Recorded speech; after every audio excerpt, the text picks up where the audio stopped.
Alrighty. We are up and running. The Act 6 grind begins meow.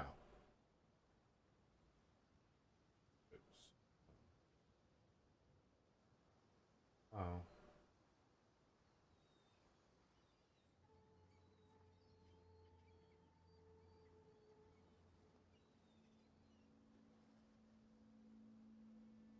What's up? Okay. Wait. Those.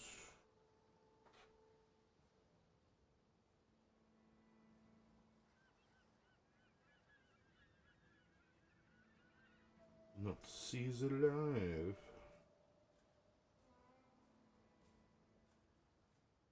YouTube is a damn lie. YouTube is not a damn lie. YouTube is very truthful. We love you, YouTube. Sorry for anything I said that was mean. Alright, of course, I'm going to.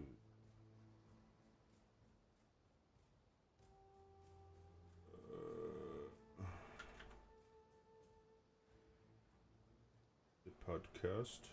Should overall have less of that problem, just due to the nature of the fact that you've got more skills that you're using and sort of more what's going on. But then at the same time, like, you know, yeah, like if your build, if you're playing an in-game contest, and that implies that you're playing at a difficulty where you can only just beat the content, like as you go as high as you can go, if you know what I mean. And if that is the case, and then you play with a party member who cancels out one of your mechanics, that's going to lead to a situation where you're not as effective as you were before, and you might not be able to beat the boss anymore. So yeah, that's a possibility.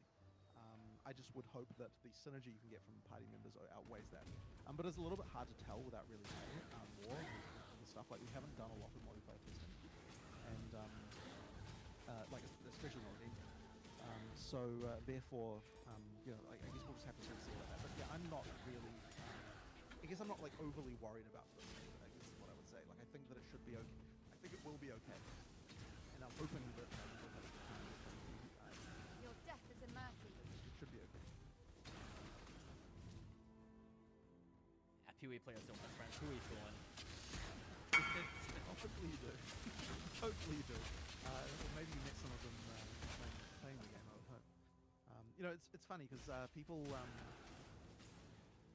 There was actually some metrics that we saw that basically showed that people who start the game with a friend are like, I don't remember the numbers now, but it was like way more likely to stick around than players who don't. So being introduced to the game by a friend is actually really important as far as, and I suspect that's just partly to do with the complexity. But yeah, that's like something I tried many times, yeah. I tried many times, but... Right. What are friends? Now I'm gonna take us in a bit of a pretty different direction because I am a big fan of a lot of uniques in this game. Mm-hmm. Is there any chance you could give us an item you're specifically excited about that you've seen that you're like, this is awesome going into PoE 2? I probably shouldn't spoil any particular uniques because those are the type of things that do have you know, like marketing value, as it were, to do like around spoiler season, which I'm sure will happen for PoE 2, like as we get closer. This is a good marketing opportunity. But I guess what I'll say as a general rule is that I am personally a big fan of uniques that change a lot about a character and also have like some kind of visual impact in the world as well. And we can't do that for every unique, but I do think it's fun when you have something, you know, like, okay, like, well, sure, I'll spoil one then. I'll spoil one for you. All right. So, like, and this is an existing unique, so I don't feel too bad about spoiling it and just how we're changing it. So, the rat's nest in PoE 2 has actual rats that come out of your out of your helmet and fall on the ground, and then the rats like go to corpses and do stuff. So that's an example of like taking something where like I think you can get the theme of it like just way cooler if you just put a little bit of work into into this kind of thing. So like, yeah, like that. I'm a fan of having uniques be more like I don't know, just like I don't know what the right word is exactly, but like because I mean they have gameplay impact even, but it's like you can sort of see them. And there's like a feeling that there's like when you put this on that it's got some kind of unique thing going on that's like not quite just like it's not just a stat. You know what I mean? it's actually a thing that's happening, and like sure. So yeah, that's the kind of thing that I find quite fun.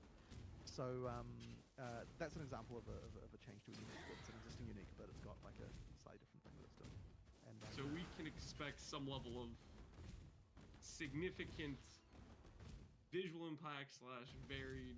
I mean, I'm not going to say that every single unique has that. Like, there's a lot of uniques that don't do that, or they just kind of do something. But it's okay. Like it's just like There you are, the little fat touches. bitch. Random with a really, really simple one, right? So Redbeak. Redbeak in PoE 2 has like you can see on the sword like it glows red when you're low in life. That's the low in life one, right? Is it below 50% or above 50%? It's below 50%. So like when it's below 50%, you can see on the sword that you're below 50% because that's like the trigger that makes you get the thing. So like that's the kind of thing where like just those little touches can kind of like it's a minor thing, but it kind of just feels like the stat is something you can see. It doesn't just there, if you know what I mean. So that's the kind of thing where that's what I'm talking about, right? Just like little touches that make uniques feel unique. That's the stuff. Well, I appreciate you willing to share that. That's really exciting. The aspect of that attention to detail, I think a lot of people really appreciate, especially because uniques are always these iconic, simplistic things. You look at it, you know it, and then actually getting the feeling of seeing it on your character and that affects, like, that'll be a big winner. I think people will like them. But yeah, as I said, those two are kind of okay since they're both just random PoE 1 uniques that we're just putting over with like a few like little touches. But yeah, there's also obviously lots of uniques that are never in the game at all, and new uniques with interesting characters. Some of them do some pretty crazy shit. Boy, I'll say. So next, I'd like to pick your brain a little bit about a pretty contentious topic in the PoE community right now, Magic Find. Sure. And you've already stated that it will be in PoE 2, albeit in simpler form, and it will be on items as well. Now, I don't represent the whole community here. This is, like I said, a very contentious topic, very split between the different factions. But in terms of what I dislike about the idea, it would be, for example, that it's a weird sort of concoction where you remove power from the character in order to get more items, which kind of feels a little bit antithetical to the whole ARPG power fantasy, I guess, if you would call it like that. And at the same time, you also have this weird dynamic where your builds kind of become just these farming machines. You kind of tune them just to be farming machines for like currency per hour, where you say, I'm going to sacrifice this gear slot, this gear slot, this gear slot, or this suffix. I think you said you wanted on rares now and not on uniques anymore, if I remember correctly. The new MF set. But basically, uniques. Did that change? Well, uniques will. Nothing has really changed about that. Okay. Just to clarify, there are certain slots that have Magic Find on your character that res can get it, and then there are uniques that have Magic Find as well. But I mean, it's just a question of really balance and like what we're making sure that the slots that we put it on are well considered and so on. But I understand, right? So I definitely understand. So there are definitely people on the design team as well who kind of there is the same faction split that happens. Like some people like it, some people don't. I do think it's something that we could discuss again. But what it comes down to, I mean, the argument for it really comes down to the idea that it's another thing to optimize for your character once you've already beaten the ability to kill a boss, right? Because there's only so high the content can scale in the end. Because I mean, so the argument on the for side of like why we shouldn't have Magic Find is that if damage is the only scaling that you can do on your character, then that means that the way you scale Magic Find is by scaling the level of content you can do. And it's a fair argument, right? Like, I do understand that. But there's really only, if we don't have Magic Find, there's really only two things you can scale up your character, the defenses and the damage. And having that third axis is really the main reason we want to do that, because there's not very many axes it can be on your character. So that is the argument. I guess because it's so factionalized, like the two factions here, it's very hard for me to necessarily push the conversation one way or the other. Like, people know the things about it, but all I can really do is just summarize the feelings. I would say that I might be willing to be persuaded on this one, so it kind of comes down to like where we end up. But it's definitely a topic worth coming up with. As I said, certain developers on the team very much on one side, certain developers very much on the other side. I don't really want to add to the conversation other than that. But as I said, I don't know that I necessarily feel too strongly on one side or the other, but so therefore I guess we'll go with what most developers here kind of feel happy with, and that really is just the extra scaling axis is important. Yeah, for sure. But the way I kind of feel is the problem is in terms of itemization, the way you represent is you have this kind of like lever that you can pull where you like remove power and you add quant, which in theory sounds nice, but what ends up happening is you have these characters with these shitty uniques that are just the same on every character, and you have a situation where, for example, maybe the endgame content is not hard enough to where you actually need to put on real gear, and now everybody just runs around with the same amount of unique gear, or like even going further here, for example, an Emmy gives you 20 quant. It's like, okay, now every unique amulet and every build that revolves around that unique amulet is now basically invalidated because you're now inefficient. And sure, that's not how every casual player would approach it, but it's definitely inhibiting in terms of like making builds on your own. And that comes once again to this problem of seeing characters just as money-making machines instead of like playing a game, right? I do appreciate where you're coming from for sure. Like I definitely get it. And that might come down to the individual specific balance decisions of the individual uniques. It's certainly not good if the only amulet to ever run is just one amulet. Because I mean now effectively whatever design we put in any other amulet is irrelevant, and that's not really very good. So I guess that would imply then that we just have to really make sure that we're not going too far with the Magic Find on uniques. Because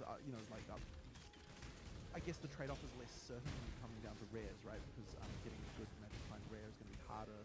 There's different. The trade-off, yes. The trade-off, yes. You're just sacrificing the suffix instead of a whole item, but you still have the same problem where, okay, now in that slot, I would really like to use a rare, so that one stat is on my item. You have the same problem as the other way around. So it's kind of just a very hard thing to do, and it also gives us problems in terms of endgame scaling, because now you have to exactly scale the endgame correctly to where it's hard enough so people can't run around with Magic Find gear in your hardest content. So it's also pretty hard to balance around that, and it can maybe... So hang on, so there you were saying that you have to balance it. My life and my work, I shall not suffer this humiliation again! No, I'm saying that you can't make it so people can run around in the hardest content in the game with Magic. Oh, sure. Yeah. But then that's a hard thing to balance. Right, but then what's the alternative for that? So there's no Magic Find, and... The alternative to that was remove it from itemization and just have separate systems, which, I mean, you can say anything in this game is Magic Find. You can say that Atlas has to treat Magic Find. What I'm looking at though is like so say you didn't have it on items, you just scale, like the only thing you're scaling on items is defense and damage, right? Yeah. So movement speed. I mean, you have other ways to increase your efficiency, like... Or I guess movement speed technically counts for items. Speed, the thing is attack that speed, really attack speed for your movement skill, right? Like stuff like that. Like there's definitely more vectors than that. Ultimately, it comes down to damage, right? Beauty is so much like except for but movement speed doesn't, but everything else really comes down to damage. Like things like attack speed and so on are just really another form of damage when you come right down to it. Yeah, so movement speed, I guess, there's an argument for it being different, sort of, but sure, all right. But so let's say you do that. So let's look at what that results in now. So basically, if the the content on the Atlas doesn't scale high enough, then you've just got extra damage that is worthless. And so what are you specializing in then? You kind of don't have another axis to invest in, right? Like you've got too much damage. Like you hit a point when there is nothing more you can do for your character, and so your character is done. If you know what I mean, like there's nothing else to optimize. Yeah, but what's the difference? So you just instead put on like unique items that are just making your character weaker. Right. So now there is what I'm saying is there is a thing where more stats then have a use for your character, and this is what I mean. This is where the argument is, right? Effectively, that like you've got dead stats that you can't do anything with, and Magic Find gives you a way for something to be relevant, even in the case where the stats like for damage and so on would not be relevant anymore. That would then be a problem with the endgame content, where it's not so there's not hard enough content to do anything with your gearing. Right. So then, if you have the ability to scale your the in-game content to the highest amount of damage you could possibly scale it to, then you start to get into the issues around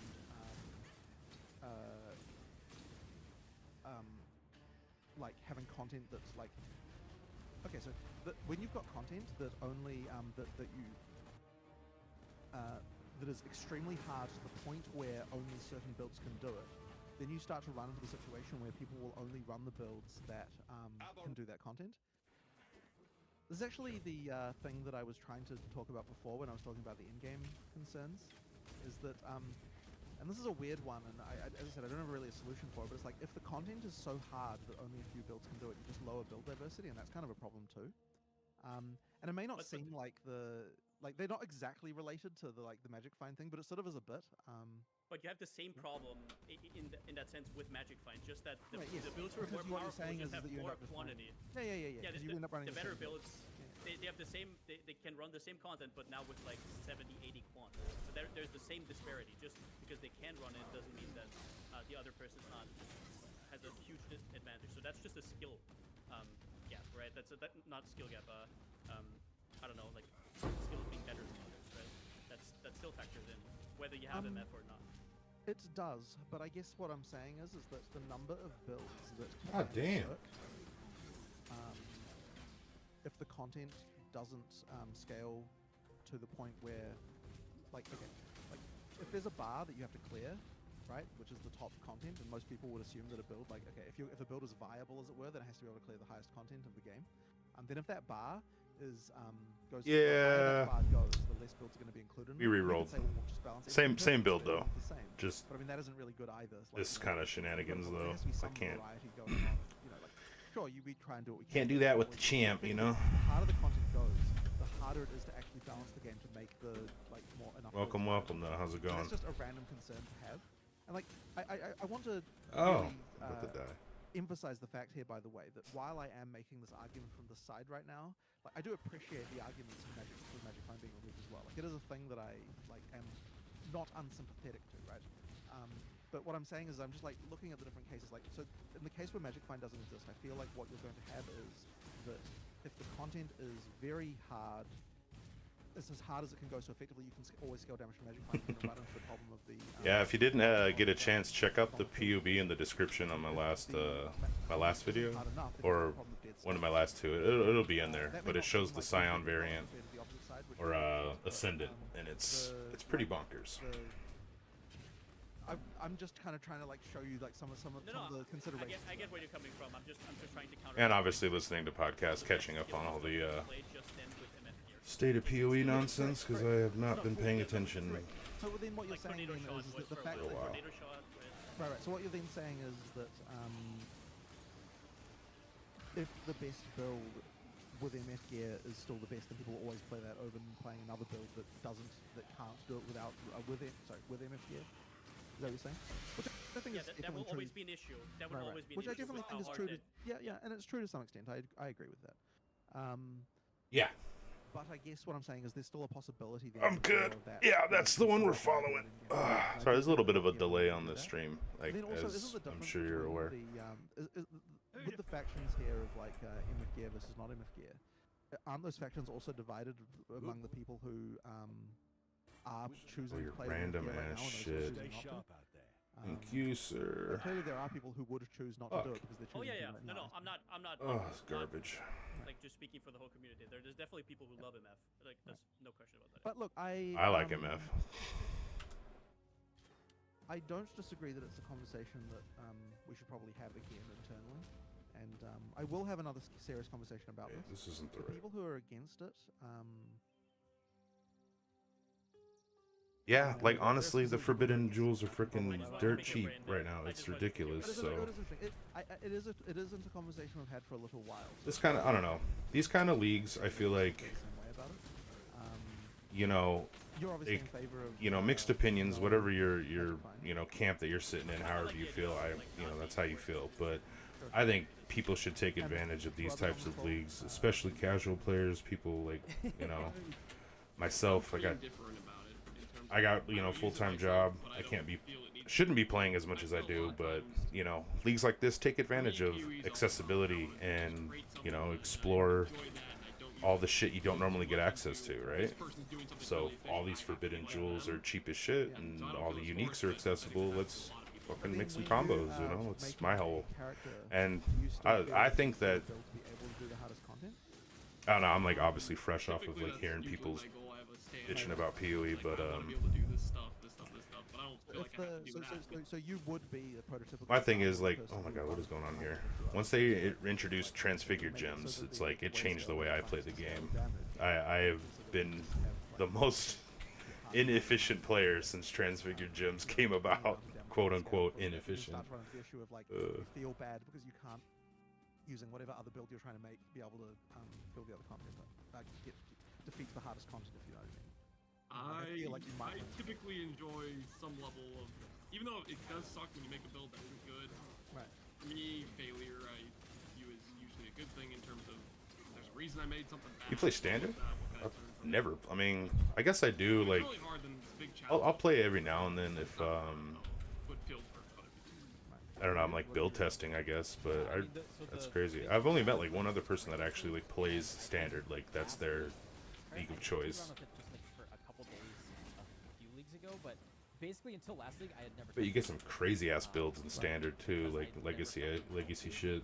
But then with the wisps and everything, Sure. it genuinely felt really weird. And And I obviously don't this have is a essentially the fucking scale movement of ability to get me but it across felt terrain. Really weird, and the whole game ended up getting twisted. I think this is why it's coming to a head. The whole game got twisted last week, particularly, where all you had to do was slap on the generic quant gear.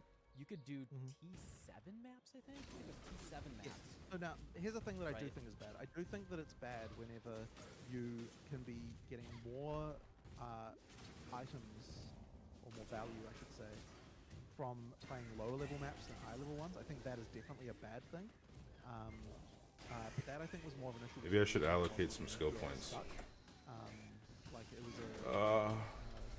That's definitely a problem. So I definitely don't. like Crazy that. son I of want a to- bitch. Nah, it fuck should always that. be advantageous to Keep do going. high level content, as far as getting wealth is concerned. Yeah. So But yeah, it's still even. I eventually did scale it up into T16s. Like I even took my little SRS Guardian that was just supposed to be like a comfy quality build, and I slapped MF gear on it, and I was dropping tens and tens of divines per map. Completely space like what the fuck am I And supposed to do any here? build that you wanted to make last league, and I think that this is the big issue for like the build creators like Palstron, right? It was like any Okay, build yeah, last yeah, league, the number one question is like, how do I fit Magic Find into this gear? And it turned into like, Right. as you were saying, like the third vector by which everyone wanted to judge every build is like, okay, yeah, damage Right. defense, that's like a solved thing. How do I get Magic Find into Alright. this build? Because it's the only thing I care about. And it Right. felt like a Hey, competitive we build got thing. 250s well, on. that can certainly His time imply has that there's a almost come. problem there as far Then as hope balance goes. Like if that's the thing where you're with that as the only goal that you would have, that's a concern, right? I get it. And I mean, like, it's very interesting just talking to some. I mean, yeah, it's, more, I think. 'Cause, yeah, like, I as get said, what you're saying. it It's is an legit, issue, you know, being able to just like but plug and play. I'm gonna talk to people in video again and reevaluate my feelings about this. Uh, I guess we're sort of defaulting. I started playing back in Beyond League. We all played hardcore. I'm sure you've heard all the stories. I don't know if you've been playing that long, but we used to have race leagues, and that's basically where I come from. I come from the land of race league, where it's just sweaty speed. And I know I'm not like the fastest leveling right now, but just being lazy. But yeah, man, race leagues were yeah, there was something else, man. It like honed you, got you really good at going through the axe. Just to add to this, it's definitely a different problem in different leagues. Like the league mechanics play a huge Oh, role in yeah. how it actually plays out. So it's not the same amount of problems in the league. But if it crops up again and again, and it's kind of like it reduces design space, that's still like a thing to consider, right? Yeah, no, for sure. Yep. I think I need to understand more about. Leveling why is a bit of a it's more problem recently, like the exact cause slog, of that. though. I will Because my admit. previous understanding of After you've done it 9,000 fucking times. I always get names of everything. The Forest League. What the hell was that called? Affliction. Yeah, Affliction. That league in particular had a problem where the rewards and the I don't know. The volume's and the difficulty were probably not shit. in Let me line. turn it up a little bit. And that is what I believe led to the problems that we had where I'm gonna you die. could play lower tier maps and get more rewards that way. So I believe that was the league mechanic responsible for that due to not having that aligned correctly. Yeah. So it might be that it is just that, and we just need to avoid that, or it might be that there's a deeper issue, because I assume that your people are feeling that way this league also, and I'm not like immediately aware of what it is about this league that would cause that as such. So there's something about this perhaps that I don't understand. How's that? And Yeah, I it's probably the need to interview with understand what Jonathan that is, Rogers. to Subtracting. They did it like 2 weeks ago. yeah, and like I was if you trying to Shift the whole catch up on discussion it. to this, but yeah. Right, right. yeah. Because the thing is, like, why is I this an actually issue love now? hearing Why was Jonathan this not talk an about issue the 4 game, years 'cause it's ago, like, you Like, know, there has to be he's something so going like on, busy with other shit in his that head. led He to like that. forgets like the most simplest things, and he just sounds like Obviously, a it's regular different from dude. League He's of Legends, like, but the it's fuck is that always called? been You kind know, of, and it's like, creeping dude, this up, is but your it was game. never like in the light as much as Right. it was But recently. you say It was creeping never up, and as it's like, extreme. but what is it about it that's been creeping up? Like, what changes have been happening that caused this to creep? I think it's also that okay, this is a little bit more like further away, but there's a lot more fragments nowadays that you use for maps, for example. That you so I remember back in the day, like Legacy, yeah. kind of Legacy, Arizona, I think it was Phoenix, 2.6, hottest kinda fucking opted off place with, on like, earth. League stones, I think they were called back then. I am sweating where right you guys now were kind of while I'm testing, playing. like, scarabs Like that are not literally basically sweating. scarabs, and other things like sextants. And I think that the problem was also that those are per map. So now what you have is if somebody gets more currency out of one map that costs a fixed amount, that causes a problem where other people get priced out of that content, kind of. Sure. Because now the price of those things is now priced around the people who get the most out of it, right? Yeah. So I think over time it has just kind of been compounding and compounding and compounding. And I obviously have also no power creep plays a big role here, where a lot of skills immunity. were just able to outshine Gotta the ride content the- with almost ride the no degen gear. waves. So now you slap on quant gear and yeah, Oh. so all of these issues together. It's not an easy problem to solve. I'm just For sure. yeah. Okay. Also, borrowed power is a big thing there, where yeah, obviously Yeah, the I leagues guess so. have major I love have nothing more to give. Well, I mean, that would sort of seem to imply that the content isn't scaling far enough compared to how it used to, which implies that the power level of characters is overall higher relative to the content. And that would sort of imply that, but then at the same time... I'd say they fixed it this Okay, league well, with yeah, them right. T17s. About here for sure. All right, well, as I said, I'll have a discussion in the Alright, next let's video see, again so about some it. I news. think And once it's again, public. yeah, this is I'm not speaking for everybody. Oh, Here, dude, like yeah. Just one perspective. But the question then, the that's- main question that's for the me thing, is, that's is normal. it something where the reason why it's bad merely because of other factors, and therefore it could be good if the other factors There's are like the this problem? episode of like Or is it that Extreme it's actually just Cheapskates or some generally shit. bad, and therefore, and it You know always what, has actually, for this some is reason kinda nobody distracting. noticed before, which I guess I find 1 harder to second. believe, you know, because like it was fine for so long.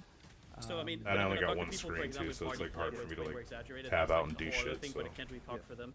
But, Eventually. yeah, that's something to definitely think on. Because I mean, ultimately, there are more multiplicative factors around that will like okay.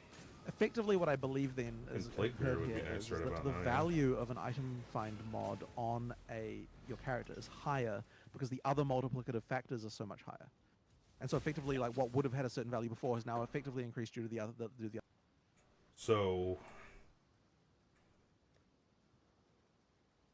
I used to make concentrates for a dispensary I worked at. For so it's like THC concentrates, like dab oils, things like that, RSO, various different products, right? And what we used to do out here, like a lot of the guys that were home growing and doing all that kind of stuff, you know, I know you're not supposed to, but a lot of the guys that were doing that, we'd make our own dab products and whatnot, and that's how we would purge the butane off of the product. Is we would put them in the container, and then we'd whip them up and keep them on the dashboard in the car, and it gets to like 150 degrees.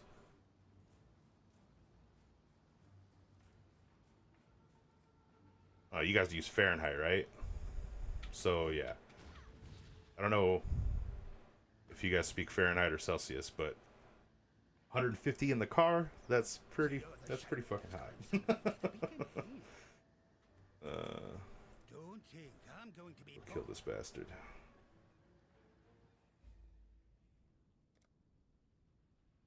The gods seem to reshape the world around them wherever they go.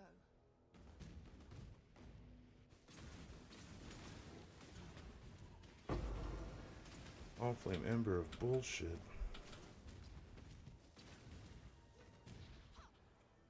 Oh my god. Dude, bro. Get out of here.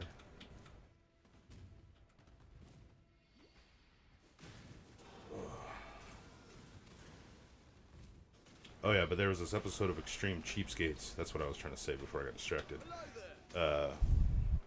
This lady, so I don't know if you've seen that shit, but it's like people that just, you know, don't spend money and they're afraid or, you know, whatever. It's called Extreme Cheapskates. Some of it's kind of gimmicky, but this one lady, like, she would do most of her baking in the car. And I think she was from Phoenix as well. So yeah, Phoenix, Arizona. Fucking hot. And I drive Uber, so that's fun.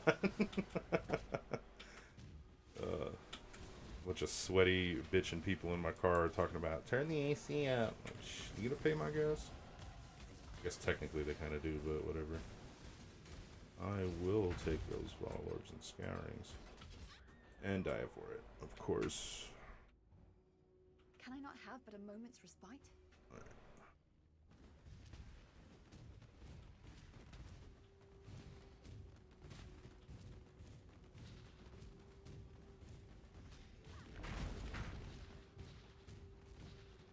I need Plague Bear, but I don't want to go back and buy gems. I'm lazy. 65 Celsius, huh? Or 150? Shit.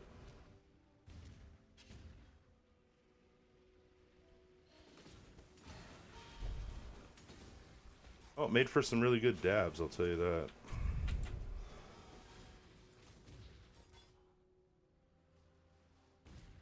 Brazil, huh?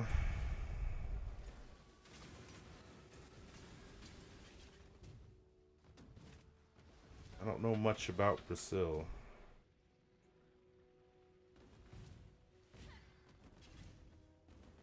But I do know very beautiful women are there.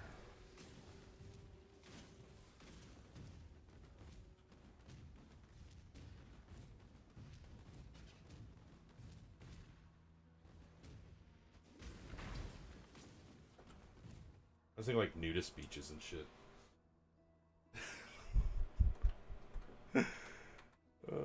So courageous. Such a fine example of womanhood. I simply knew you wouldn't. Alright, I gotta focus up and get through these acts.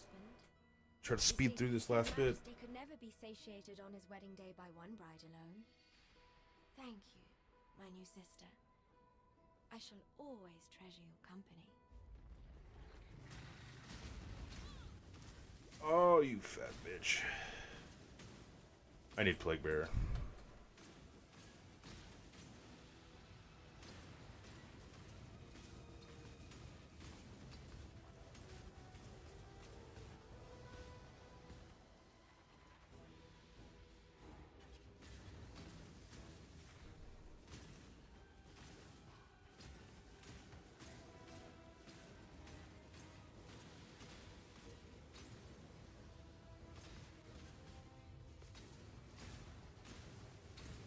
I have nothing more to give.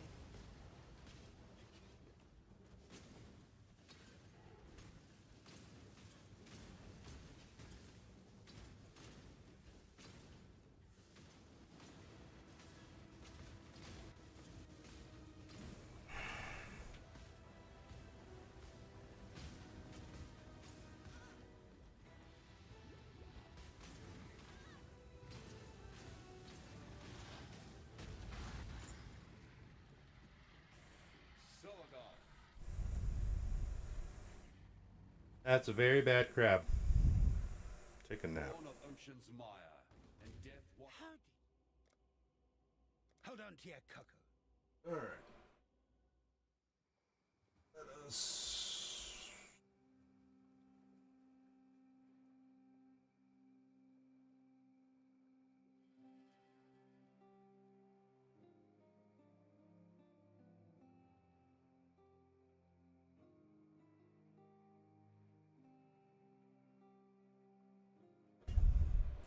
Judging, goodbye. What now? Always keep your eyes on the horizon. No, no, but your guys' you guys' food is probably like delicious compared to the United States. Like we don't even have real food. It's fake as shit. It really is.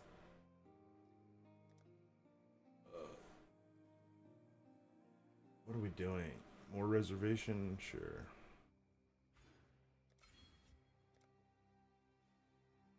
Should I get a plague bearer? No, just keep going. Well, this is a fun one. I can usually speed through this one pretty darn quick.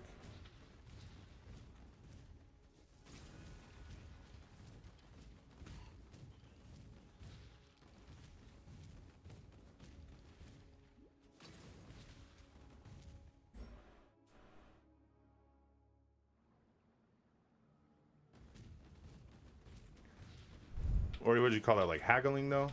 It's like in PoE, I always try to get a better deal on items. Like somebody's got something for 10 div, I'm like, hey man, you take 8 div for this? And they usually are like, yeah. Sometimes they're like, nah, and then I just leave the party and make them feel bad that they missed out on a sale. Everywhere I've gone, evil springs forth once more. Have I even made a difference? No, Ascendant, you did not make a difference. You understand? Your class is fucked.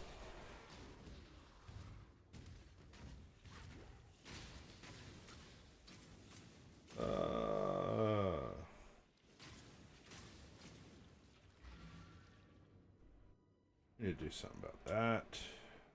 Where's this one? Okay. Okay. Cool.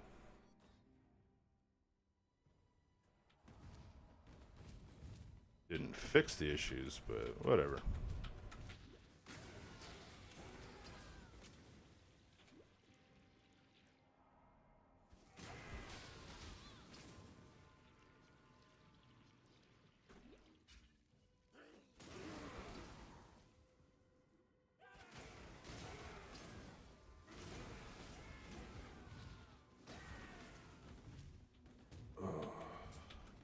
I mean, already I'm just like one-tapping everything just because of this stupid cluster setup.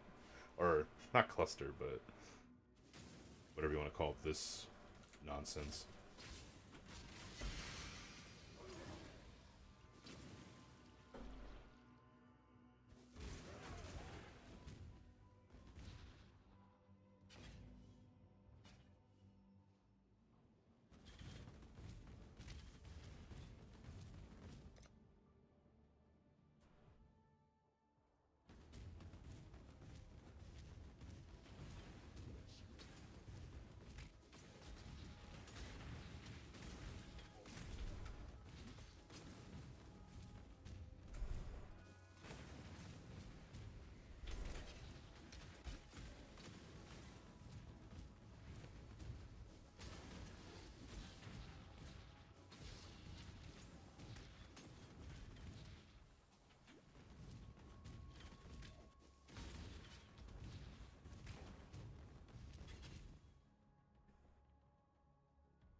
I know this strange sensation. Why is it familiar? Hello to you, great dream.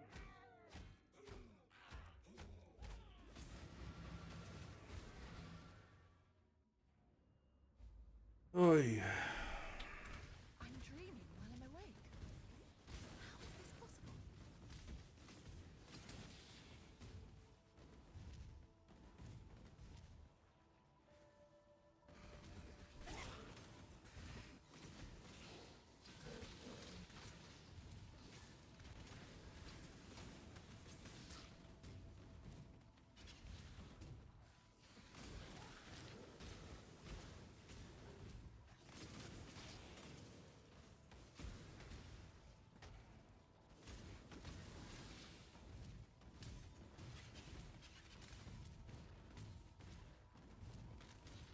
It's that one little corner on the top right. I'm uninstalling. Top left, I mean.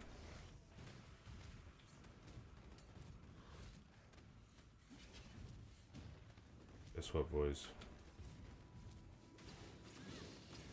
Guess where it was?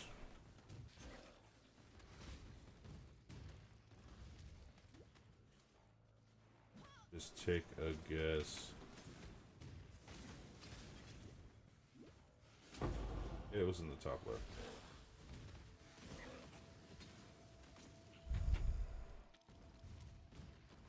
Now we have to quit the league as a man of my word.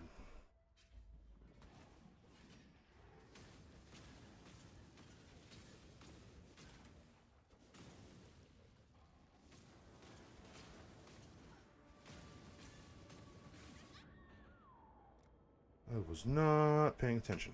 Ah, fuck, I forgot you have to start all the way the fuck over on this stupid shit. Fuck!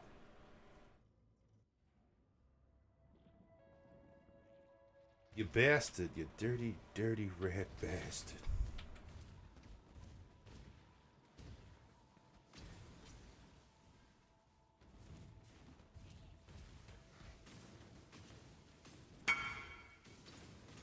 Indeed, blah blah blah. You're not getting shit, son. Sorry about that.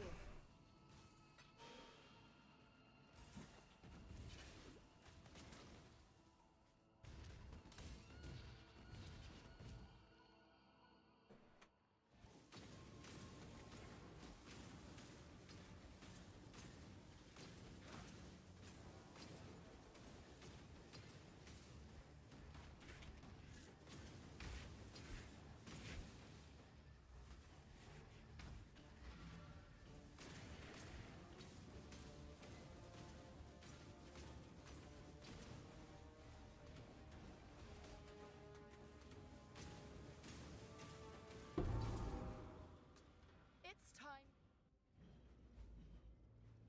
The black venom. The black venom. Now go get eaten by your wife. Not in the fun way either.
Come on, Groost.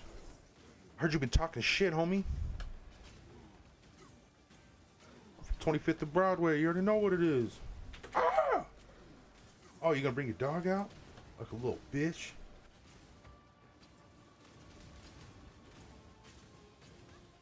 Oh, take that shit, Groost. Ah. Fuck you.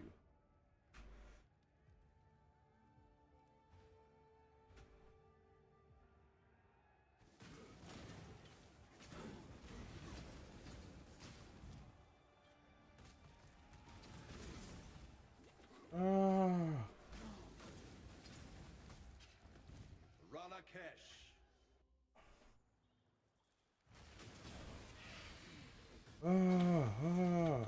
Double check over here because everything's always down here for some reason.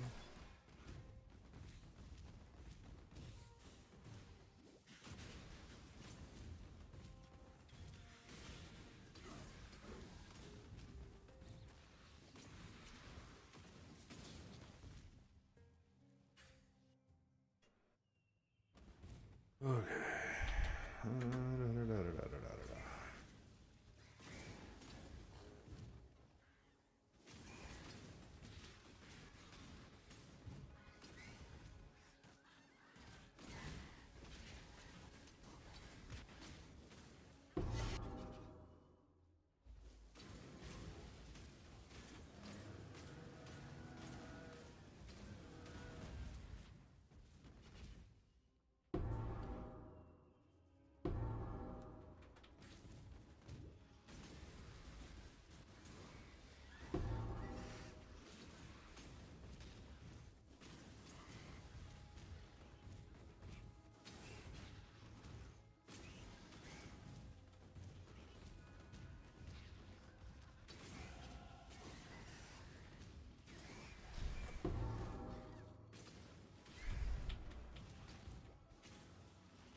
Yeah.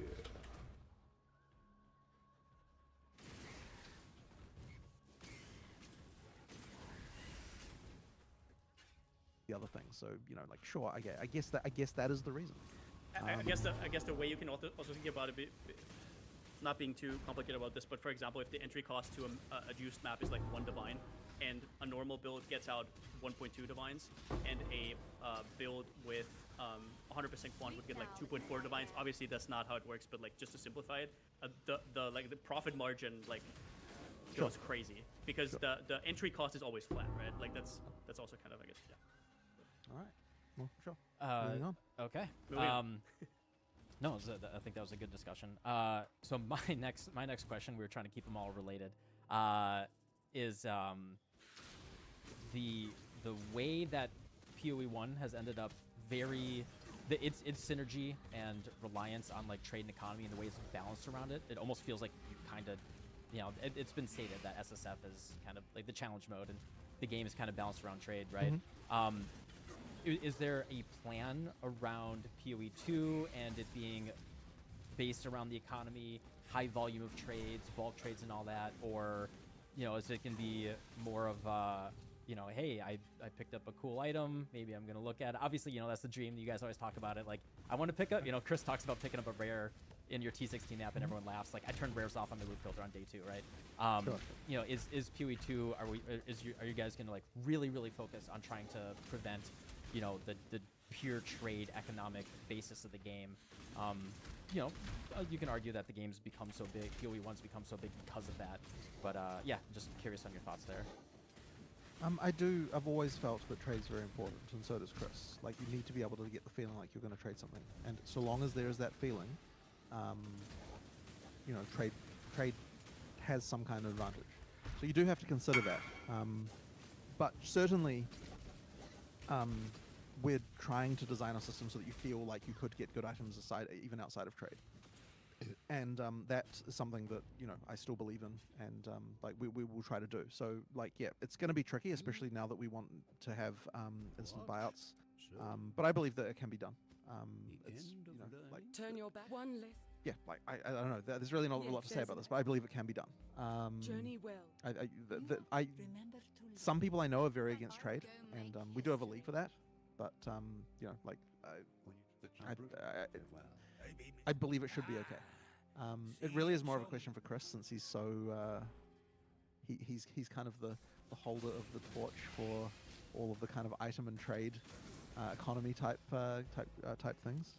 But we certainly changed our mindset about about what players want as far as this stuff goes. So we just have to really avoid it getting too out of hand, where you know you get so much inflation in the high end that things become unavailable to anyone who's not doing the stuff we just talked about. So yeah, that's the concern. But I believe we can do it. Lance, I think. What was that? Sorry. Lance. Oh, okay. You wanted to talk about? This will be pretty unrelated to. Well, it'll have some relations to trade and economy a little bit, but this has a tie-in to making items valuable on the ground while also being in relation to crafting. We've seen a lot of the orbs being significantly changed, and the idea is you can pick something off the ground, you can be able to edit it and change it and improve it, right? Take a chance on it, and that makes the item you drop on the ground more interesting.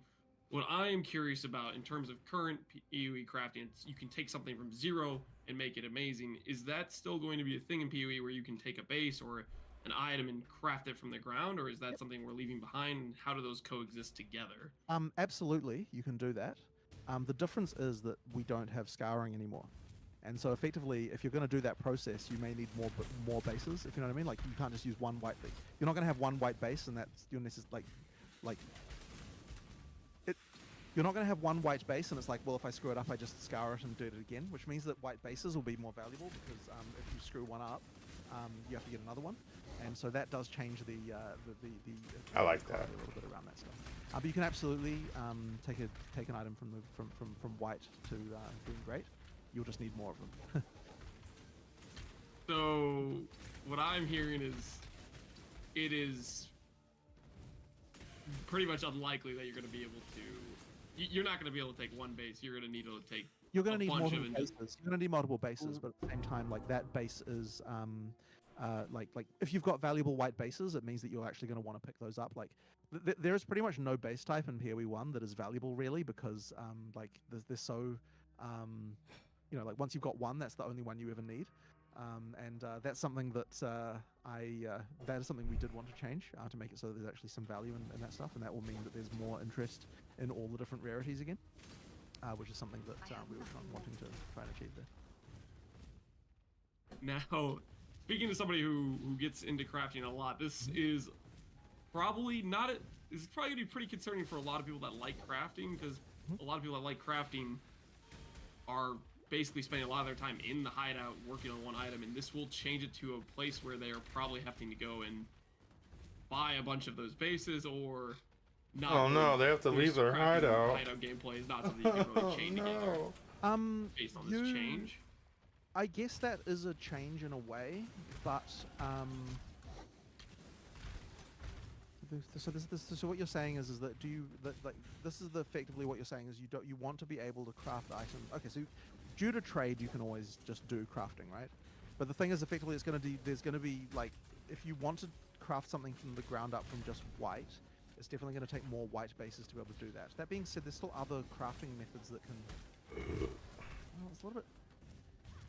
I guess I have to see how it all shakes out exactly, but like the scouring changes. Fuck that, Jonathan. We want answers now. Yes, you're going to need more white bases if you want to do stuff. You may take a few white bases. I mean, so this, except that you can still re-roll stuff with chaos. It's just that you might lose the right mod that you want, and yeah, sure, there's some stuff there. But is that really fundamentally different than before? I guess it isn't, because well, the difference is. Well, I mean, yeah, no, it still works. Okay, right. So I'm pretty sure. I mean, look. Okay, so with a single white base, of course, you can continue to craft it. It's just that when you lose the mod, the number of operations you have to do to get the mod back might still make it more worthwhile to use a white base after all. So consider, like, for example, when you alch something, you're getting effectively more mods that you're adding to the items. There's more chance to get the mod that you like. Whereas when you're using Chaos Orb, you only lose a mod and add a mod, so therefore like the chance that like you only get one more mod per currency item versus an alchemy where you get more. So effectively by using an alch and white bases, you get to see 4 times the amount of mods that you would have otherwise got to see. So that's the difference between what you have before. So you can still use the same base if you want. It's just that you're losing out on the efficiency of the number of currency items per mod that you see. Now, real quick there, this is just something I noticed when I was looking at like the preview on the PoE2 site. All the rares have 4 mods. Is that a change from the ability to get 6 no, mods? still Or 4 is to the 6. limitation? It's still 4 to 6. Okay. I'm not sure why all the mods there. I'm not sure why all the rares there happens to have 4. It's just a. Yeah, I was thinking it was a coincidence, but then you just said 4 just now, and so my brain was just like, wait. That's because alchs add 4 mods. So they no longer are going to. Yeah, so those don't roll more, but there's still 2 more slots after you've used it. Okay. Yeah. So that means that a dropped rare has more, will usually have more mods than an alched rare. But then you can still That's add a more cool results change. and everything as well. Okay. Are we expecting, because of these changes on average, maybe like all of your crafted gear will start off with 4 mods? Are you thinking maybe the game will be a little bit more balanced around having 4, maybe 5 mods on your average gear, or One more ancient it's like a different calculation? Not necessarily. Like, I mean, the part of the reason for doing this is that we wanted to allow you to use the crafting bench stuff more easily. And so that's, the crafting bench will mean that effectively, like, even if you're just going even if you're going for alch, you're still going to want to add a mod to the crafting bench. So no matter what, okay. Yeah. Like, there's no matter what. So they're still going to have 5 mods at least, I would imagine. Yeah, you still end up with that sort of stuff. But I mean, I guess you would say that because the average rare has 5 mods anyway, that's kind of what we imagined that most players would generally have on an item. But I mean, it's sort of hard to know exactly because I mean, we'll balance it based on what we actually see when we see what the average player power is. Like, that requires a lot of playthroughs and everything to work out. So yeah, we'll just see what we end up with there. So in the Josh interview, you made a small, like, I guess, side comment where you talked about the words you used were you guys brutally overscoped certain things of the game. For example, Right. I think in that you talk about like how many mob types you had to make. Mm-hmm. Is there, since we've now been, I mean, I think PoE 2 was first announced in 2019, if I remember correctly. And there's now been a lot of time, and obviously there was COVID in between and everything. Is there any concern that the project might be a little bit have gotten too big and maybe there's no not at the end to tie it all together? Do you have any concern with that? Maybe to tone it down a little bit? Is there any consideration there, or is this? The problem is that we definitely, there's a reason why we gave it the scope that it had. We want to make sure that the campaign, Fucking perfect. really what it comes down to is we want there to be a game that feels like it's as big as PoE 1 is, because anything less than that feels like a downgrade. Kind of impossible though on release, right? Like PoE 1 I mean, also started sure, somewhere and build upon it. It is when you consider all the leagues and everything, but we want to we still want to make sure that it feels like a substantial, bigger game, and Sure. So we kind of did what we felt was the minimum to achieve that, and that's still a lot, especially with the quality standard that we have now. And that's really the thing, is that if we were making all the stuff with PoE 1 level of quality, then it wouldn't take nearly as long as it has. But making all the stuff with the PoE 2 level of quality has certainly taken longer than we expected. But I mean, look, we've got most of it now. So, as much as we may have regretted picking a game this size, I mean, this is what we've got. That just means that it'll be good. But yeah, what I guess I do wish is that we were, I really wanted to get it out last year. That was my sort of real goal, and we didn't manage to succeed at that. So from that perspective, I suppose there's some regret there. But I mean, the product that we will have a crazy amount of stuff going on. So I'm still very happy with that. I honestly don't know what we could really have done to do better than that, if you know what I mean. As I said, all the stuff we did felt like that was important to do. There wasn't really a lot that, I mean, there's going to be some content that will be cut temporarily and then will get added in a bit later. So there was some stuff to cut there, but you need to feel like you've got a reasonably significant campaign, and the bar for what you need in a game like this is so high. Like if you've got a game like D4 coming out and people immediately saying there's not enough content in it, I mean, you know, like that. The bar you have to meet is observably very high. So I guess I don't feel bad about our attempt to meet that bar in that regard. Did you ever think about exactly, especially now that the beta is delayed a little bit, maybe pushing out like a demo of the first few acts to kind of grasp where players feel like this is going, and maybe assure people or maybe get some broader feedback? Well, the problem that I have with that is that so when I was playing No Rest for the Wicked recently, and I wasn't aware of how much content there was in that game when I played it. I was just playing it. And I got to the end of the content, and then I immediately felt extremely let down. And partly that's just an expectation problem, because I was expecting it to be the whole game. I just didn't realize that they weren't doing that yet. But it's like, it sort of felt like, well, what was the point? You know what I mean? Like, and I was kind of gearing up for like, oh, there's going to be like all these crafting systems, and I see all the stuff that I'm going to use in the future, and like none of it ended up mattering because they haven't added all the content yet for that. And that, as I said, that was a real disappointment, and I really want to avoid that feeling. Like, I want it to feel like when the game comes out that it is a full game, and that's important to me. So you could maybe argue that like having a God, you are such a earlier demo fucking dick. What is this? better. Oh, it's the fucking. But then why would it really be better? Essence Because at the end of the day, if monster. we release a good game, then people will like it no matter when it comes out. Yeah. Like, you may want to be assured that the game's going to be good now, but Fucking really, Christ. won't you still play it when it comes out later? I will. So, yeah, so effectively, often like, don't. I would rather leave a. No, I'd rather leave a I bit meant of more this as a tool impression. for you guys to Yeah. like Right. feel out where people feel like, because Sure. you give certain creators obviously access. You hear what journalists have to say, right? Yeah, yeah.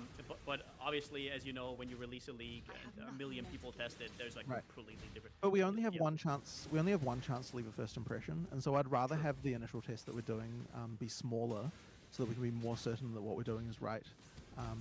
You know, like for example, if we had launched PoE 2 and the Flask system was the way that it was in the demo we just did, then people would have been really angry, and we would have had bad Steam reviews, and things that launch would have just gone way worse. And so, like, it's definitely better that we got that out of the way at an event where then we can go and make some changes afterwards. And I think that as much as you know, you can just say, okay, well, we'll make more changes later. I do think that there's a lot of players who will have who will try it once and will quit and never play again, even if you fix the problems. And so I want to make sure that we're getting that right. And I don't think that having a larger demo where we have the ability for that to happen is the right move. I'd much rather have smaller, you know, like, I think you can learn a lot from 50 people, and I don't know that you learn a lot more from 5,000 people, if you know what I mean. Okay. Like, so I'd rather kind of keep those numbers like relatively small until we're ready to the point where we have a large test. That being said, we are planning on doing some somewhat larger tests before the early access. So we talked about how we're going to have an alpha. That alpha will be a bit larger. And the main reason why we're going to be doing that is there's going to be heavy segmentations. What that means is that we want to test, like, okay, we've got a group here who've never played Diablo before. We've got a group here who've never played PoE before. And they have played, you know, they have played Diablo. We've got a group over here who's like just an action game players. We've got a group over here who does this, who does that, right? You know what I mean? And we can get different reactions from all those players and see how that works for all those people, like what they understand and what they, you know, what extra help they might need, or this sort of stuff. And you do need a few more players to be able to work out that kind of feedback. So we will actually do a that kind of testing a Do we have little a date? bit later in the year. Do we know? What was that, sorry? Or do we have a date? Is it perfect? I have a date. Oh, okay. All right. I'm not Sub one to is tell lonely. you, but effectively, so that'll be happening, and that larger test will, you know, allow us to do some stuff. But once again, you kind of you don't necessarily need that many people in each group. The main thing is that you're just doing a lot of work to sort of segment the users. Yeah, sure, one of those groups will be like ultra hardcore PoE players, and we'll see how they respond. But it's funny because it's like the hard part for us is getting the users who aren't PoE players, right? Like, if I want PoE players to play PoE 2, then we've got to line out the door. It's the people who've never played PoE before that we need to try and sign up and get them, get some people to try some things. So yeah, like all of that stuff is going to be is going to be important to do. But sorry, I don't even remember what we were talking about now. But oh, that's right, the overscope thing. But yeah, so anyway, yeah, as I said, it sort of sucks in that we chose that before, but I don't really regret it still because of the fact that you know, I think you need bigger games in this genre. I think it's important. Sure. Because you just mentioned D4, I guess, was that one of the reception to D4 in terms of scope? Was that one of your reasons why you delayed the beta? No. I mean, No? the scope has not changed since before and after the delay. The scope is, in terms of content, has been the same the whole time. It's just that I use that as an example of why this genre needs a big scope, you know. Yeah. So that's what it is. Okay. All right. So now we have a list of community questions that we've gathered. And we're just trying to get through these. Quinn69 wants to know if there was a bus full of kids. Honestly, the number one thing that I've been asked by so many people is regarding console. PoE is actually apparently has been growing quite a bit. I hear more and more every single day from people that are on console and like playing PoE, but they also don't like being second-class citizens, and there's so many downsides with that.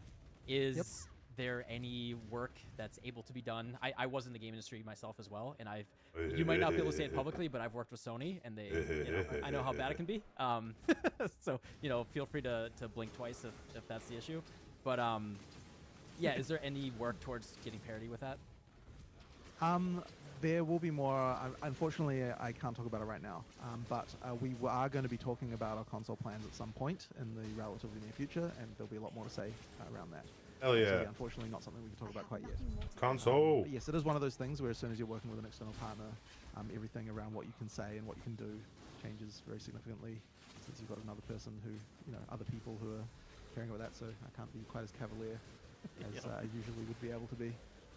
But yeah, unfortunately, not a satisfactory answer, but we'll get there soon.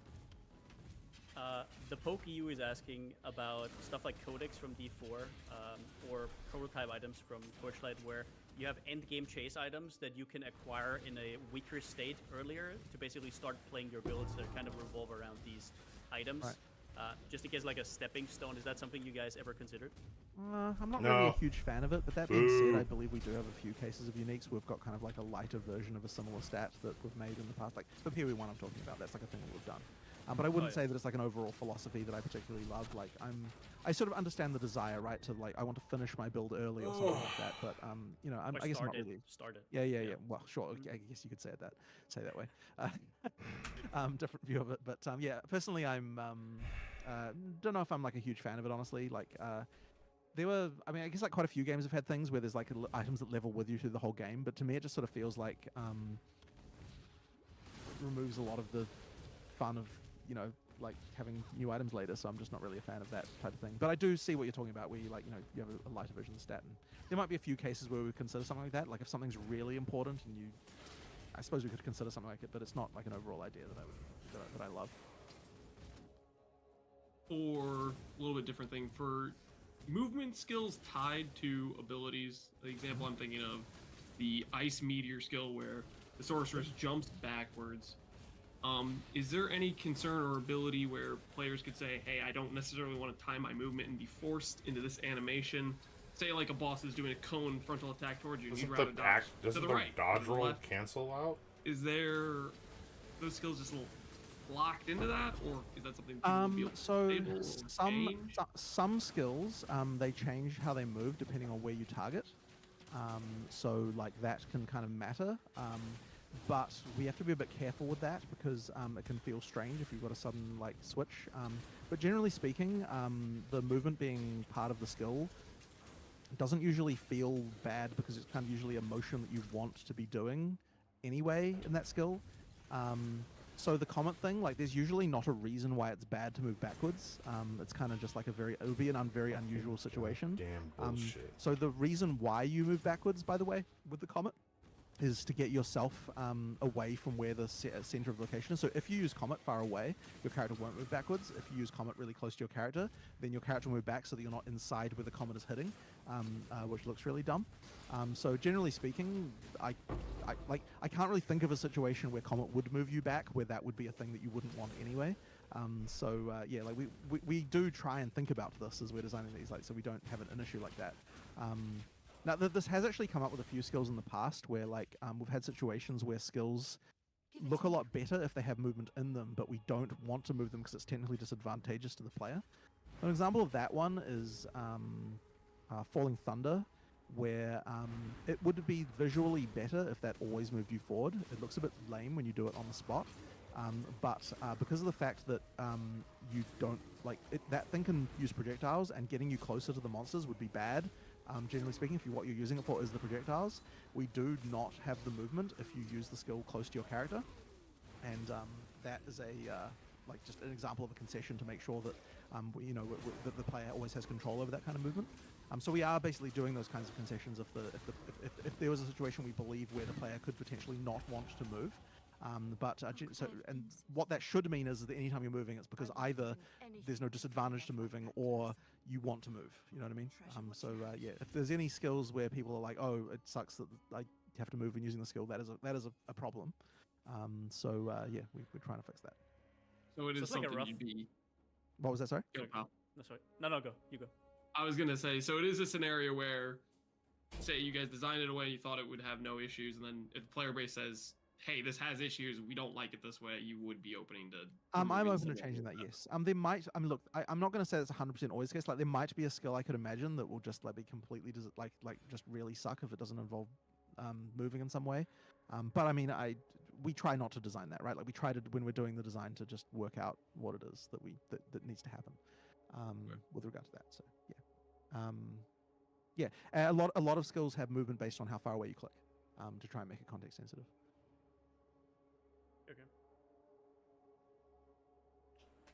What am I? I'm next.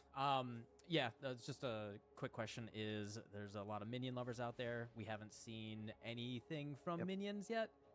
Still to announce later, unfortunately. Still to announce later. Okay. Yeah, we're still waiting for that one. Enemy of Actually, Trust is asking about clearly that gems, mob was benefiting from a health Are they gonna have a regen place shrine, in PoE2 maybe so eventually? your swap or is it didn't just something that actually you think do is anything specialized because you to clicked the PoE? shrine. I believe so. There's a lot of skills where we design them and should we go? For real though, right? What's up, brother?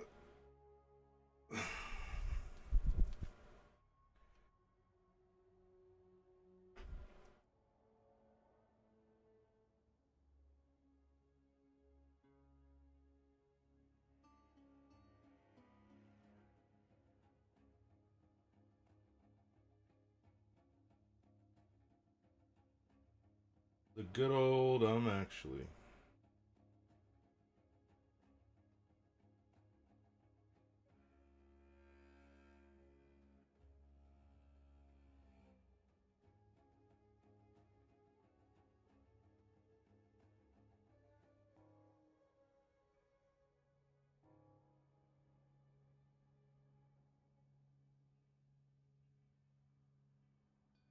I don't know what to do.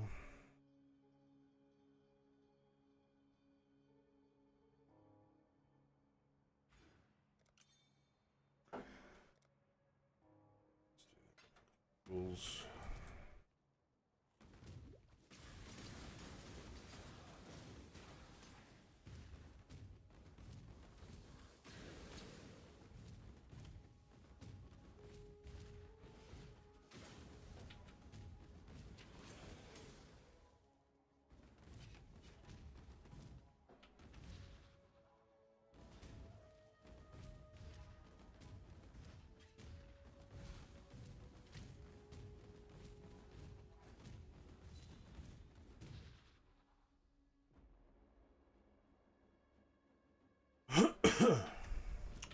I need to get stoned.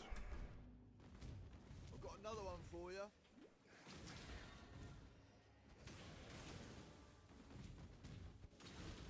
I will smoke after the oct. You are... Oh my god.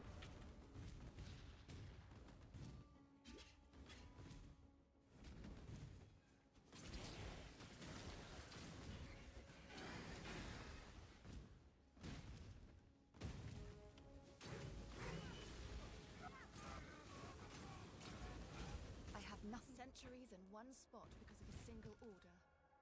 They were little more than machines at the end.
Polaris, Solaris, Polaris, Polaris.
Stretch, good stretch, good stretch.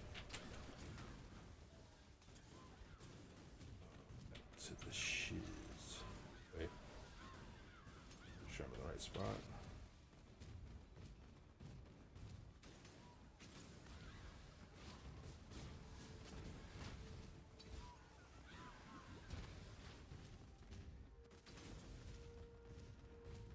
Over here.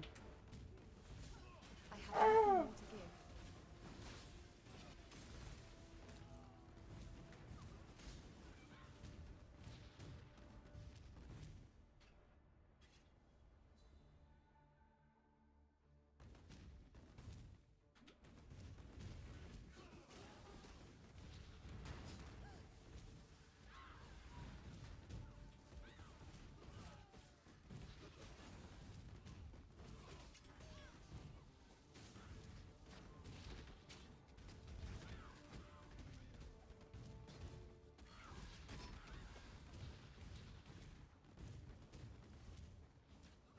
Ah, got stuck.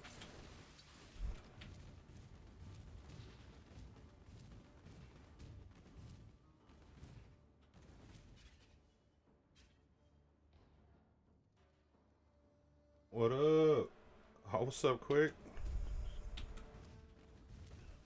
Thank you, good sir. Appreciate it.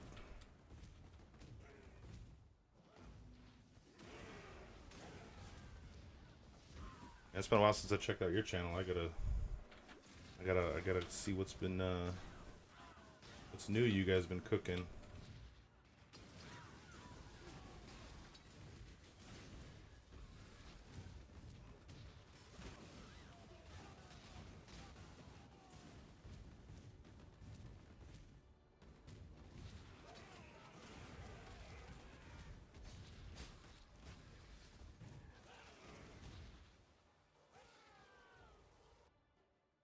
You still doing weekends at the pharmacy? This place has been transformed by divine madness. The stench of death remains. quick. And I got this completely fucking wrong.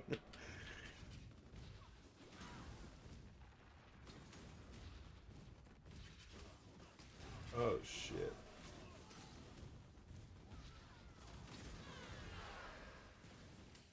Welcome back, good sir.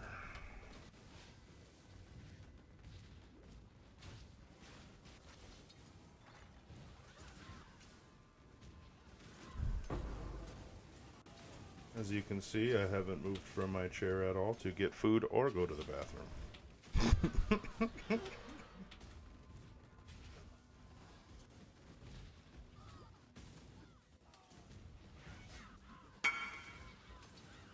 I'd like to buy my large cluster. Sorry, sir.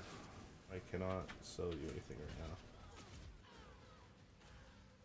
I've been good, bro. I've been good. Just trying to, you know, build up the channel and doing the Uber full time. So, well, I say full time, but it's more like, you know, I go out there, make my money, and come home. So, I don't know. I average probably like 6 to 8 hours, depending on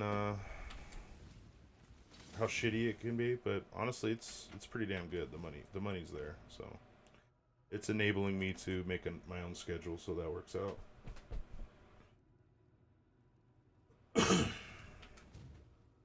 And that's all anyone could really ask for, right? In this crazy, crazy world, you know. Work on their own schedule, so cannot complain.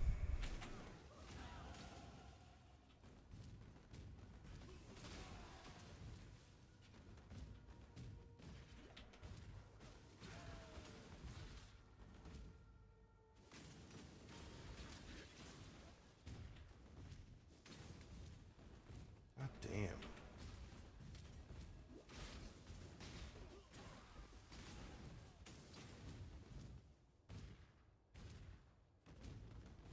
Everything's a fucking dead end. Oh my god.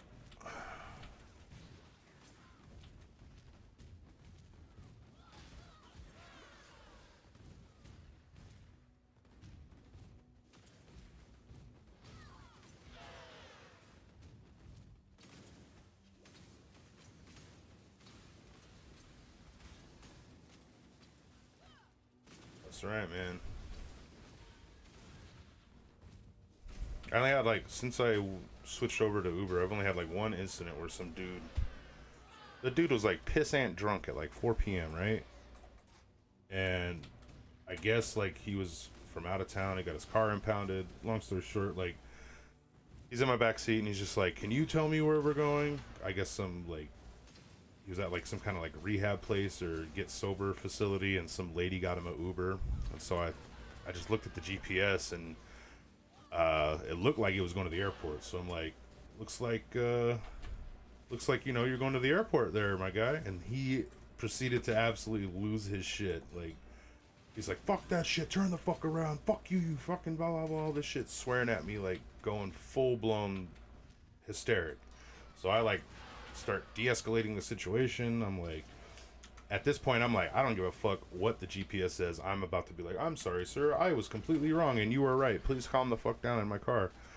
But because he was wanting to go to Greyhound, so I looked up and it was true. He was supposed to go to the Greyhound. So I'm like, "All right, man, yeah, my bad. It's the Greyhound, fucking da da da da." And then he just like snapped on me, went like docile puppy dog, like bipolar flipped, and he's like, "Oh, I'm so sorry for raising my voice," you know what I mean? And I'm like, fuck this guy. I had like an hour left on the freeway to get him to the fucking goddamn Greyhound, and I'm like, nah, I'm not doing this. So I just stopped at a Circle K, and I'm like, "Hey man, you wanna, you know, grab a couple roadies or whatever?" And sure enough, he went right into the fucking gas station, and I just turned around and I bailed. I'm like, "Fuck you, bro." Called up Uber and told him what's going on. He was talking all this shit like, "Yeah, you're about as big as my son. I'd have to, you know, I was wondering how the fight would go and all that shit." I'm like, "Yeah, I'm not doing none of this. You're crazy." Motherfucker was crazy.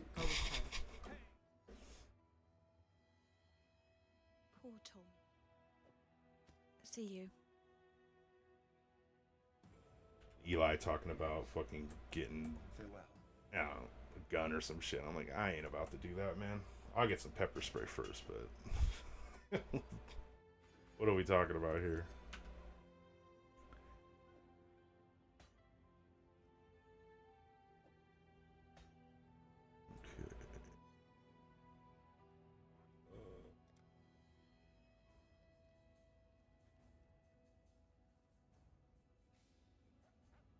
Appreciate it, bro. Appreciate it.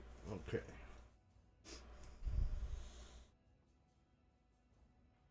I guess we'll get that going.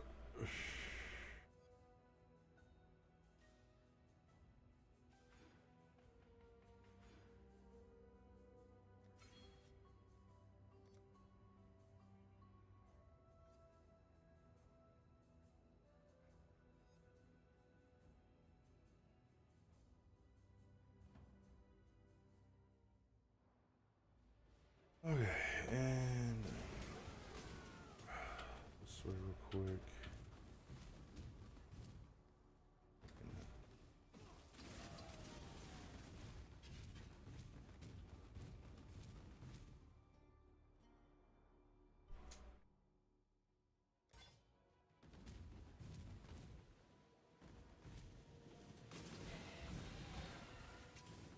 I have nothing more to give.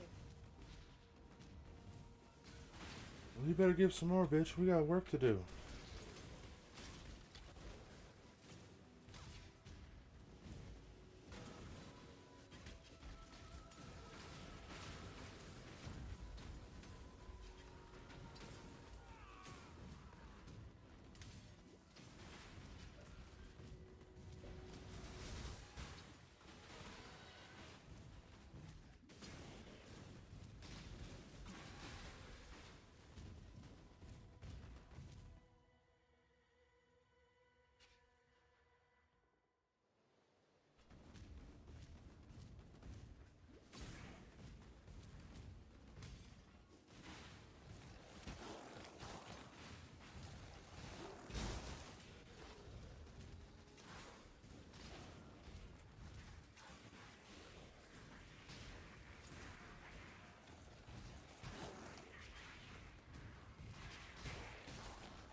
Oh, sick.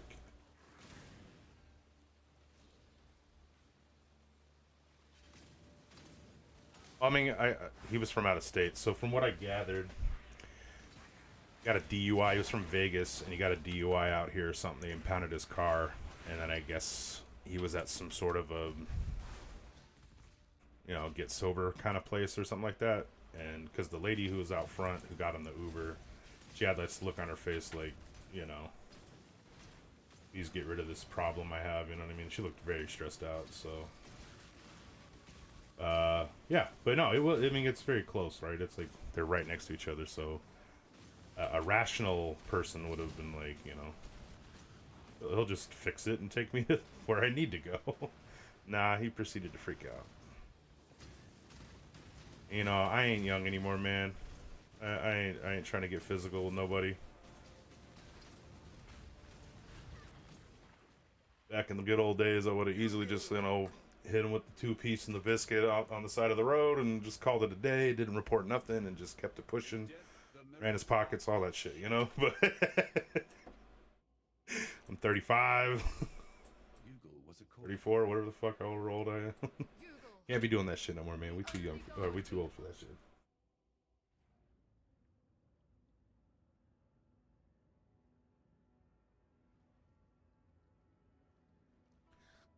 Mm-hmm. Yeah, see, I'm a dumbass, and I'm just like, I hate the smell of food in my car, because then I'll just be getting hungry the whole time, eating their fucking food. My fat ass, I can't do that shit.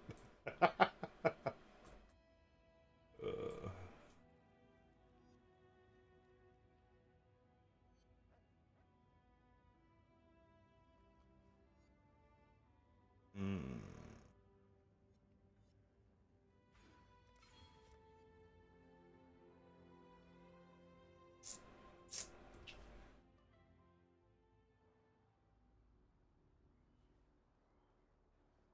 I suppose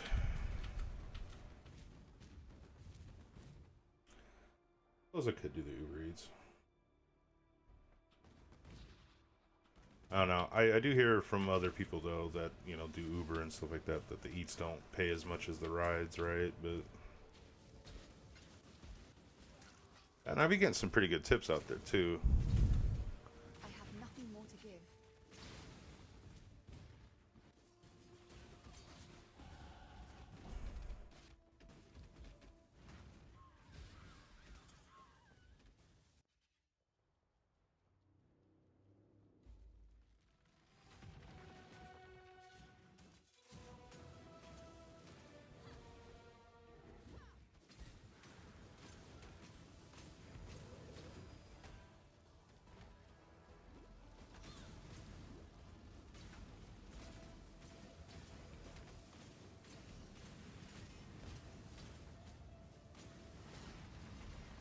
Are we?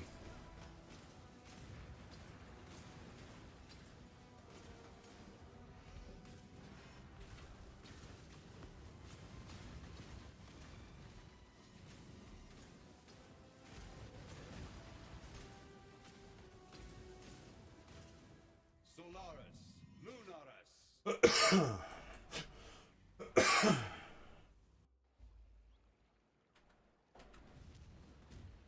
Take a sip.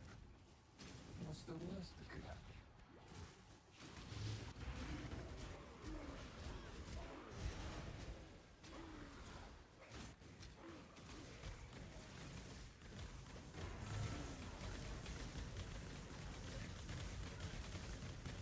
Shit.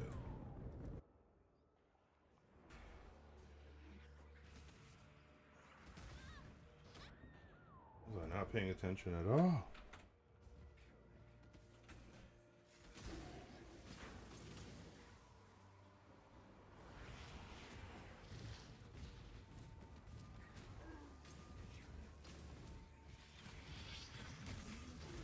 Sleep now, little nightmare. Oh my god. Why are we still in this delirious bullshit?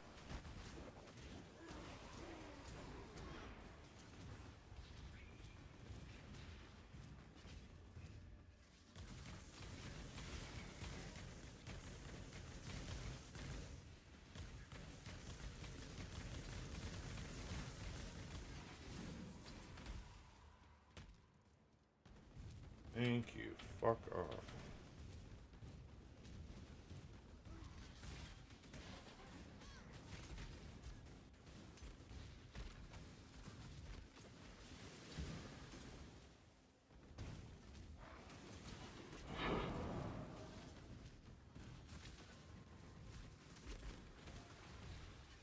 Oh, I definitely do smoke after this. Oh my god.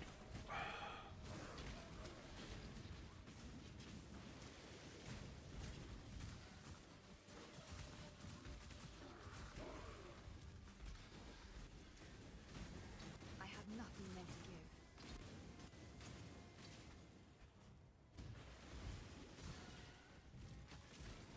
I had a quick question for you, Mr. Quick. You got any shows lined up?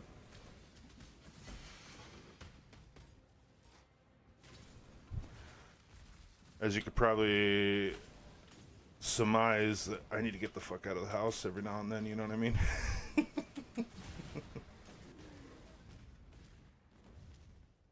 Ugh.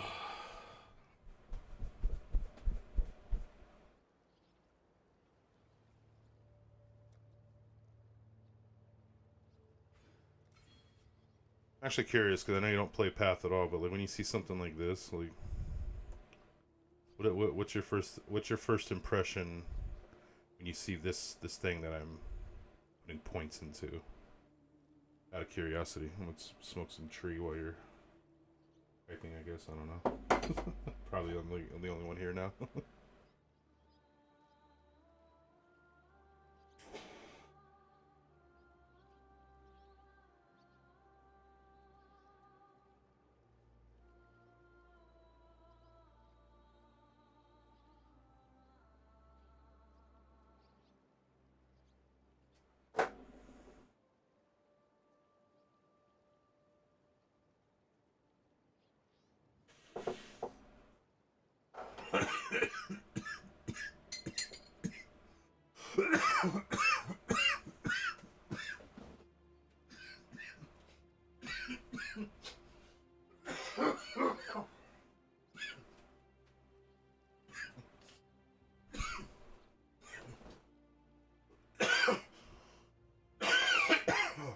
Fucking yeah.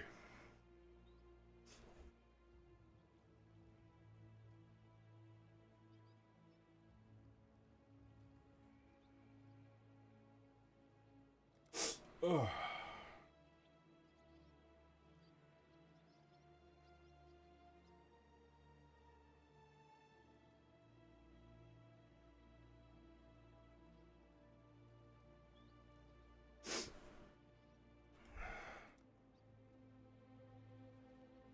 You can. Oh, you must. See ya. The dark goodbye.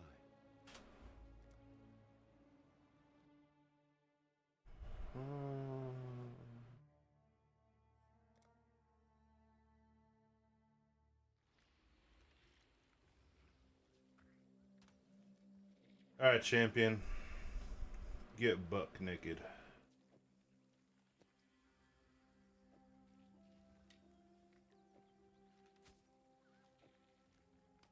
No, buck. Right up. No. No, if you buck right up.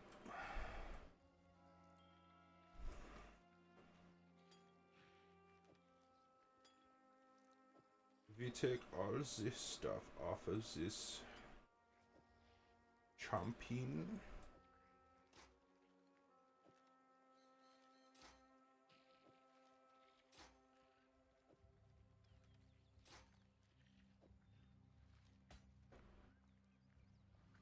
And we take back our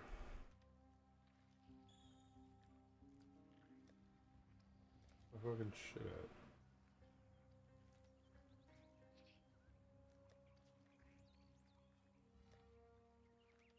Oh, here's my gear. Actual gear.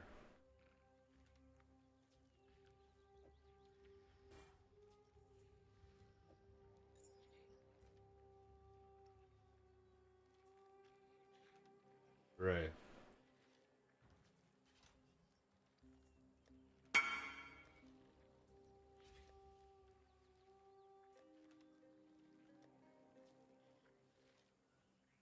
Okay. Lift, shot, shark tooth, air quiver. Oh my god, it's finally fucking selling. Holy shit. Probably for way too cheap.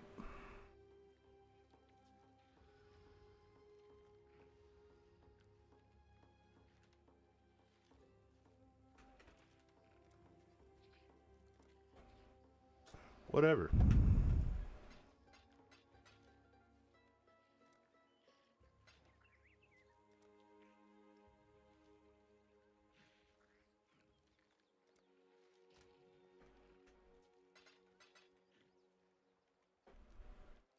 Blow forth and be fruitful. May 11th, I'm only performing my verse on a song. You're on your own, bro? The crew is gone? What's up?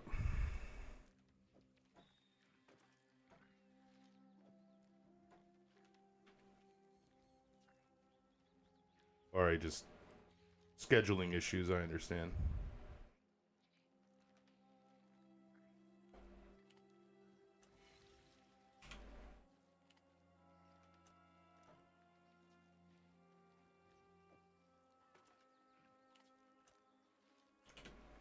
I don't know what that was before, but whatever, we'll put an AC. Not worth that much, but fuck it, whatever.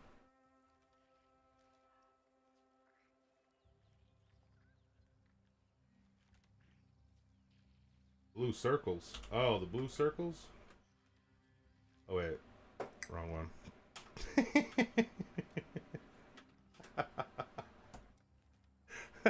You actually, that is very good instincts for a non-PoE player. Go towards the blue circles. Where the fuck is it? Pconc. Go through the blue circles. It's actually quite the opposite. That's why I chose this character, because it starts right here. And these are items that I get to put in and out of the circles, right? So this one is going to give me increased damage type, you know, for all my allocated passives. So these little guys, not the bigger ones, but all these little ones, I get an extra 6% increased chaos damage. Then you put this one over here, and this one makes it to where you get benefits from all the chosen little dots here. So everything in this little circle is allocated. It acts as allocated. So if you see here, I'm getting all the benefits from this, you know, these rows, and these are getting benefits from this circle. And then you put this one in, and this gives bonus more potency for each one of these chosen in this circle. So we're double, triple dipping kind of thing. It's yeah. Pretty funny though. But yes, go towards the blue circles. Indeed. Indeed. Actually. Okay,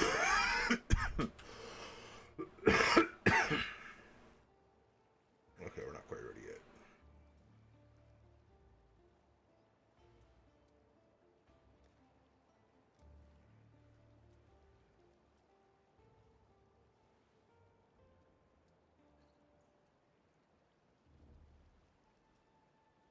A random fucking jade fox somewhere? Please, thank you. Okay. Alright, that works. First thought is I love that answer. What's your day off today or what? Just fucking around? Nothing more to give.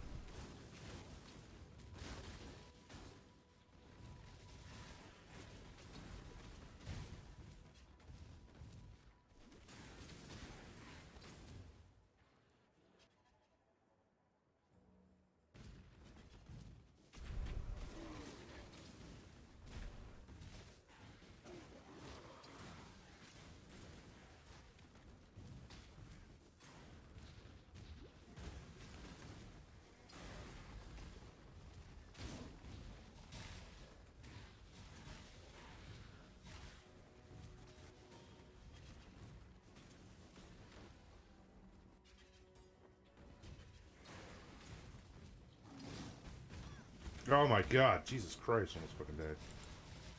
Oh, things are getting a little harder around here.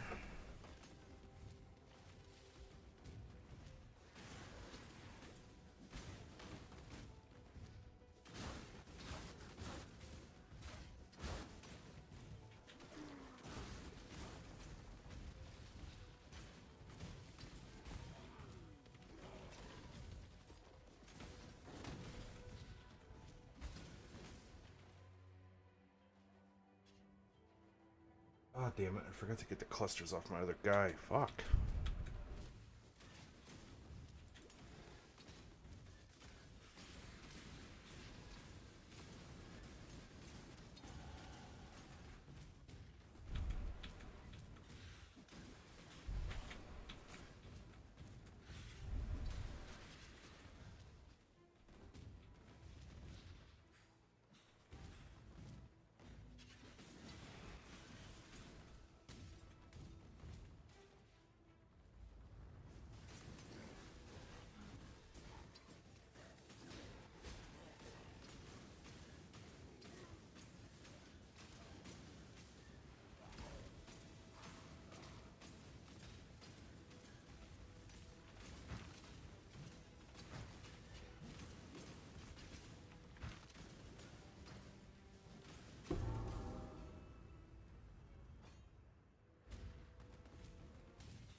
keep forgetting to check for life flasks when I'm in town.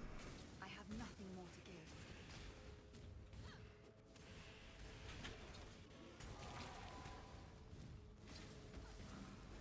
Oh my god. Oh, I can't wait to swap.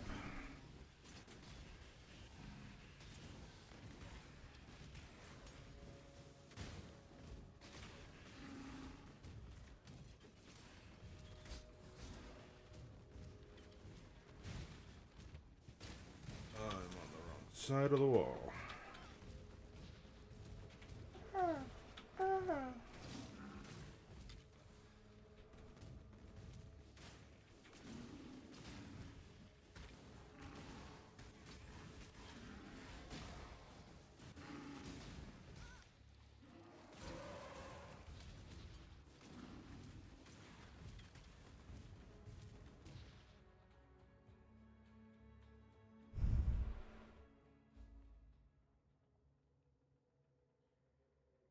Fuck.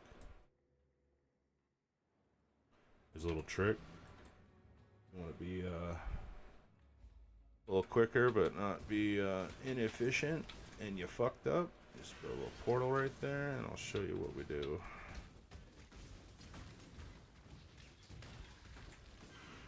We're already up here. We might as well. We'll get this waypoint. You'll see.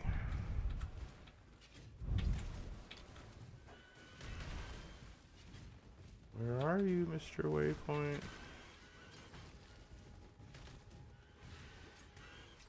There you are. You go like this. Back through your portal that you dropped previously. And then voila.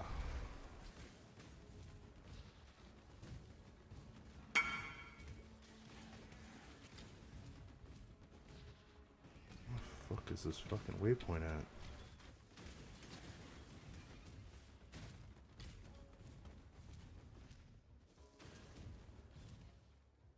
It is definitely over here.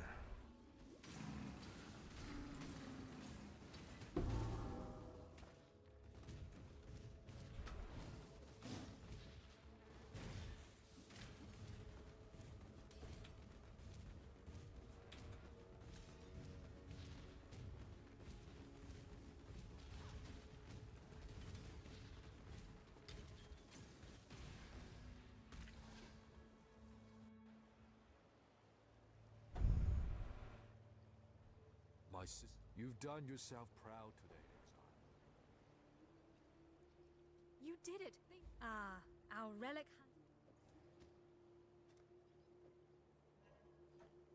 Until next time. You must be. Oyun is gone for but.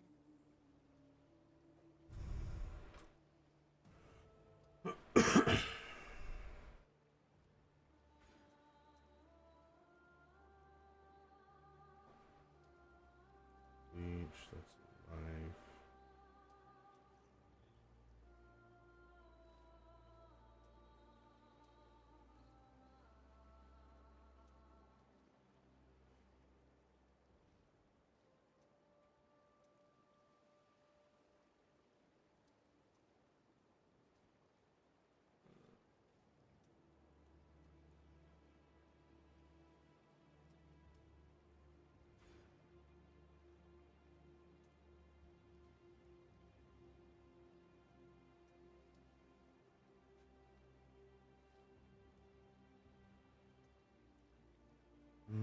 That's basically it.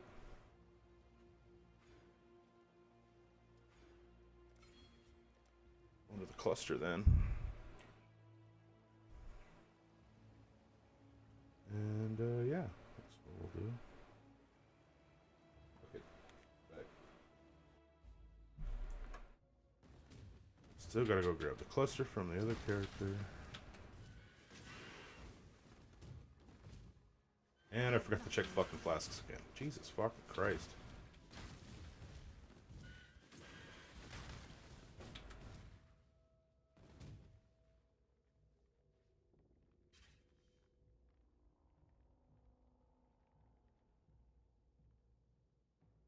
Yeah, no doubt, man. I'll see you when you get back on. Thanks for stopping by.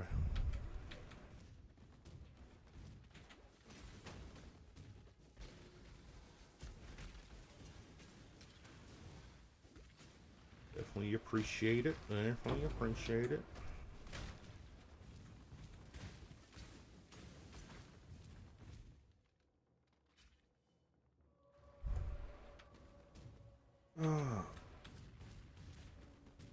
Yeah, definitely. I think this is definitely gonna be my last character of the week. Just don't want to level again. Don't wanna.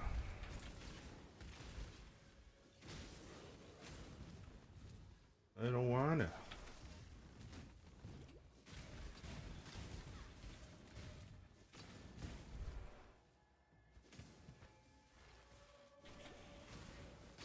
Ugh.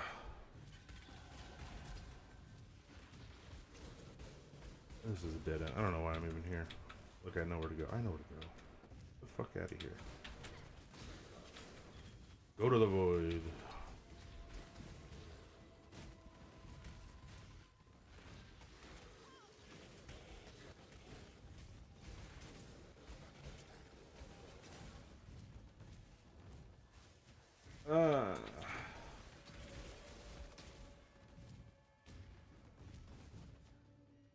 There you are, you fat bitch. Let's go.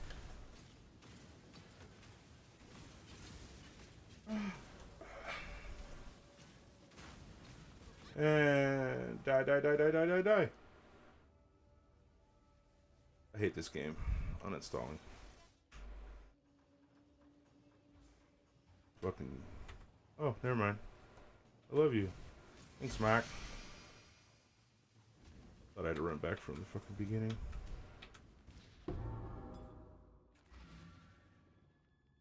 Nothing good ever comes from Trothus. Let's Well, if y'all don't mind, I'm gonna finish my podcast. Go do thing number A, or should we do thing number B? And we picked thing number A, but we're like, but B would have been cool too. And then we're like, sure, let's make a transfigured gem for that later. So there's like a ton of opportunities there for us to do that. You know, I'm sure we will do a lot of that stuff. And a lot of the time, the skills have already when we're prototyping, the skills already have like stats, like internal stats that like allow us to change them from one behavior to the other, just so that we can test stuff. And so in some cases, like it would be very. I was just tuning in. We're just finishing up the tail end of the Jonathan Rogers interview from like a couple weeks ago. So an alternative gem that works a different almost way, done. Based on stats. And in a lot of cases, like there might be a skill where it's like, okay, this would work really well in this situation, but this other one is like way more common, so that's the way we're going to go with. But we can imagine that some players might want to do the other thing for a certain type of build in some other regard. And, that's all a bit vague, but yes, basically, like transfigured gems make sense for those sorts of cases where we want to flip the way a skill works from one behavior while to another. leveling, of course. Yeah, there's a lot of skills that we could use that we could do that stuff with. Or something that has probably been asked multiple times at this point, but I'm gonna ask it again. Ascendancies, PoE 2 versus PoE 1. How big of a change are you guys looking at? So I mean, we showed some ascendancy classes in the past in 2019. Almost certainly by now, a lot of that stuff will be different, just because like these things evolve over time. I mean, ascendancy classes are the thing that that your character is locked into, as it were. Like that is your class effectively, like the thing that you where you can't get it across all the different classes. So therefore, we need to make sure that all the things on the ascendancy class are ultra impactful. And I would like to try and do more things on ascendancy classes in general, where like they feel like very fundamentally change how you play. Like how when I was talking about uniques earlier, and the little details that you do to kind of make something feel unique. I think we can do a lot of things like that with ascendancy classes as well, where they just feel like they change something where like there's more detail about what it changes about your character than just here's a stat. Sin, your wife is fucked. That is hard to do, but I think can be fun. So yeah, like I guess that doesn't really say a lot, but yeah, like ideally it's like what PoE1 is doing, but more ambitious, I guess, with regard to what kind of stuff we'll open up. Is there any world where I can get you to give us one example? Probably I shouldn't. I would say ascendancy classes have very high value as far as like you know, like being able to announce stuff. So we'll save those ones, I think. I had to try. Yeah, fair enough. Is there any consideration about like endgame in PoE now has gotten PoE1 has mostly gotten to the point of like its reactive gameplay is rather difficult, where things have gotten very spiky. Like power creep's been intense on both player and monster side, and you know, is that just a thing that is, I assume the answer is just gonna be yes, but like, is that a thing that is a concern of like? Yeah, I mean, obviously, we just have to make sure that we'll cut it out of control. Yeah, I mean, yeah, there's not really much to degens- say about it. We just have to make sure that things are right. Yeah, degens in PoE1 have just gotten so insane that it's right. Yeah. I mean, I think that's just partly because of the fact that there's sort of scaling that's done sort of somewhat algorithmically on a lot of that stuff, and when we scale up the content, like the degens get scaled as well, and then maybe they shouldn't be scaling exactly the same way that other stuff is. Or, you know, like there's stuff that's probably should be non-linear there that isn't like that. So yeah, I imagine. I mean, it's possible that that's something that Mark might just need to look into anyway in PoE1. So you know, although I can't speak for him, but yes, like it's something that we do need to care about for sure. Tortured. Yeah, for sure. Great.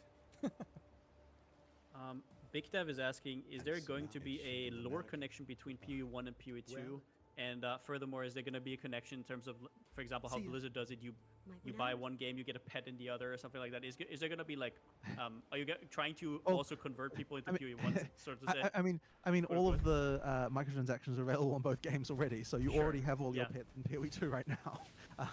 So yes, I suppose from that perspective it is the case. But as far as lore is concerned, I mean absolutely, there's a lot of references from one to the other. There's characters that return and so on. Like there's all sorts of stuff going on there. There's lots of stuff, but not so much ideally that other players who weren't playing PoE1 would really feel like they were missing out. We just have to make sure that it feels like a game that's standalone in that regard, while having plenty of stuff for PoE1 lore people to look at and realize, oh yeah, that that's to do with this. So yeah, we try to maintain that, and try to not make too many retcons also, although it can be hard sometimes. And then one little thing that I just saw a few minutes ago was in PoE1 we have now seen players have now gained a little bit of traction recently with the gain of some quality of life things. Has that philosophy also translated a little bit to PoE2 with some, kind of reducing the amount of clicks and kind of allowing us to... what I would say is that I think that doing PoE2 work recently is what is inspiring the PoE1 change, actually. Oh, it's actually us the whole time. Okay, all right. and the reason is because when we in PoE2, it's like, okay, we need to make a change here because this is something that players are unhappy about. So we change it in PoE2, and then we're like, oh, well, actually, now that we've done this, it's like maybe we could just do this in PoE1. There's a lot of that happening, and that also was happening around the first-time user experience testing we were doing as well, where we were like, okay, like, since we haven't done that for a very long time in PoE1, it's like you kind of lose focus on like some of that stuff. So then you do some testing in PoE2, and then you're like, well, hang on, like, players are having problems with this. Like, well, why is it like this in PoE1 again? It's kind of interesting how like just revisiting and rethinking about everything from scratch again kind of then makes you think like, well, maybe we should change it in PoE1 as well. I think that stuff has just had a positive influence on PoE1 there, just generally, and I think that's part of the reason why some of that stuff has been happening. But it's also just because like Mark's been taking a keen interest in what the community's been unhappy about and so on as well. Like it's a mix. I do think that part of the attitude shift there. That if you feel like that attitude has changed, that is where that change is coming from. It's just working on a fresh game again kind of makes you, makes you revisit all those ideas. Mm-hmm. It's been much appreciated for sure. Yep. All right. I think we got to everything. Yeah. Plus it's been 2 hours now. Exactly 2 hours. Exactly. Yeah, that's like almost right on the dot. Yeah. Look at that, respecting your time. we lined it up. I think I've got a job interview to do very soon. Oh, that is to say, interviewing someone else. So. Where are you going? you're interviewing someone else. Oh, okay, all right. I'm going to interview someone. So yeah. So yeah, and we'll need to get going very shortly. But you know, it's always very enjoyable to have a chat. So thank you very much. All right, excellent. Yeah, Alright, it thank you was for great coming. talking to you. It was awesome. Very enlightening. Fuck yeah. All right. Good shit. Good shit. Good shit.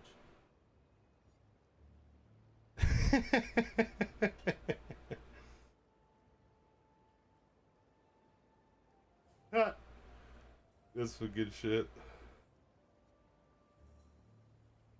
Wonder where his fucking like sweater blanket was. The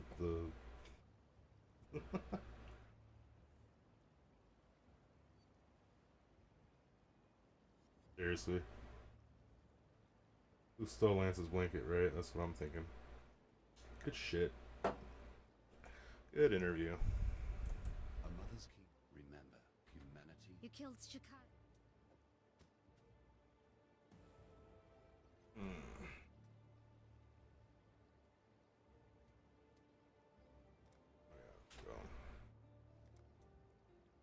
Go get my fucking jewels real fast.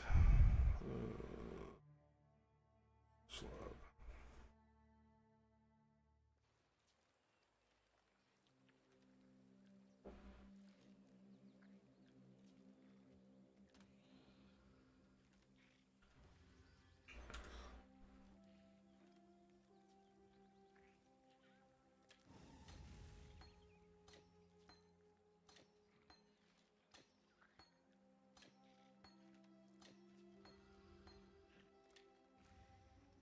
There we go. Yeah.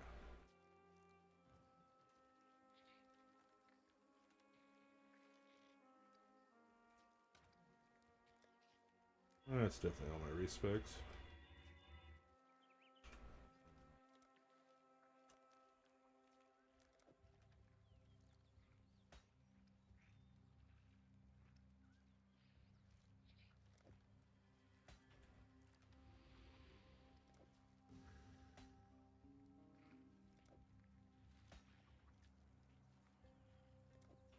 Big boy cluster setup right there.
If you're thinking of many an farewell.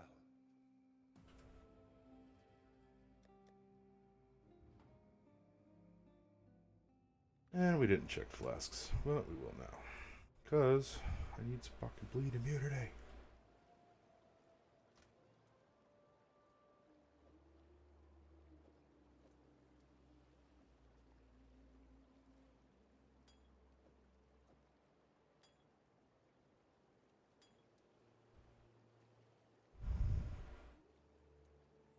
Alright, whatever, that works. And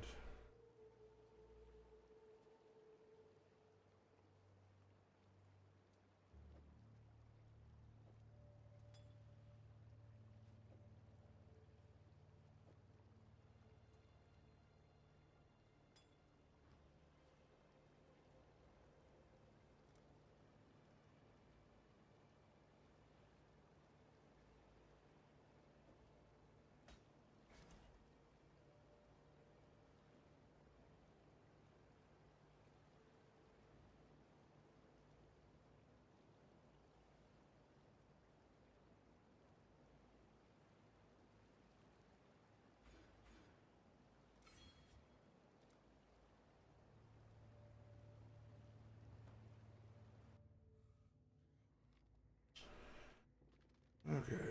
Here we stand.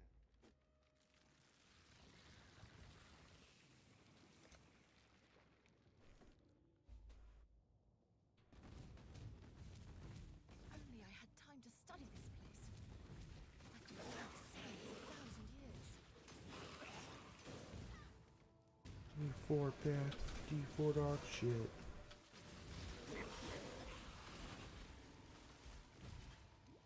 Oh yeah. I have nothing more to give.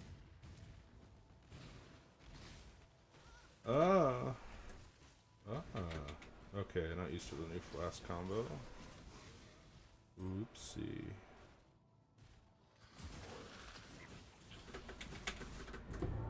Alright, we need to figure this out.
I can't, Tujin. Come on, I'm trying to level. Tujin's like, oh, Nexar, it's just a little blunt. Smoke with your boy. Terrible accent, I know.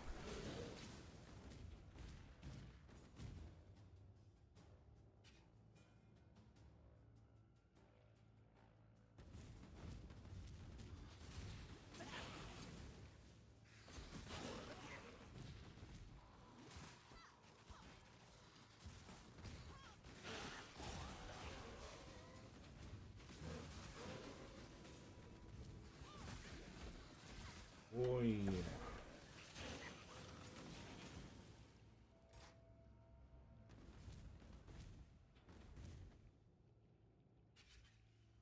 Something.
Look at that.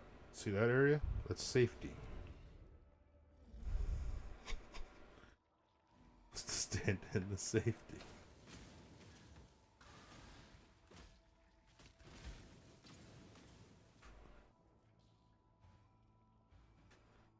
Alright, let's try that again.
At last, our trio joins.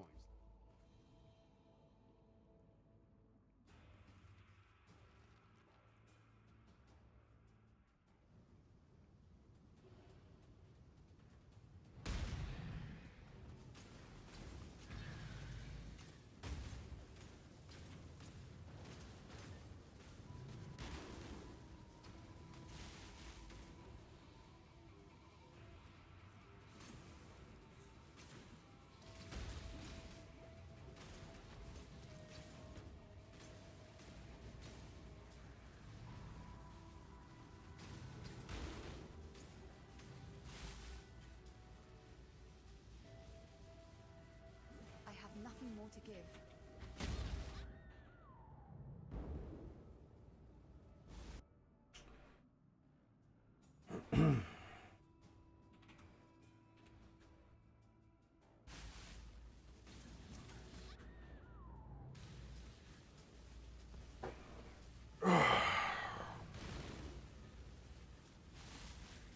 I'm just gonna take a little nap real quick. Don't mind me, I'm just tuckered out.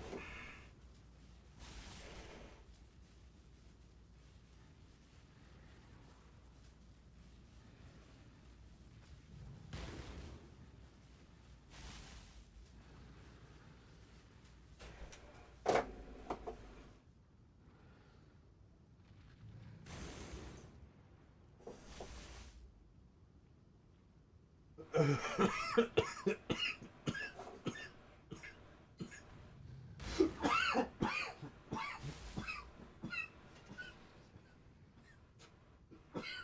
my god. I think I'm getting sick.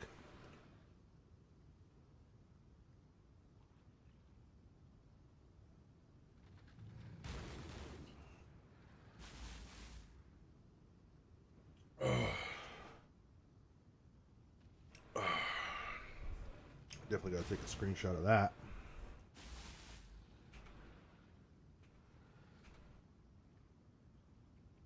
Good one.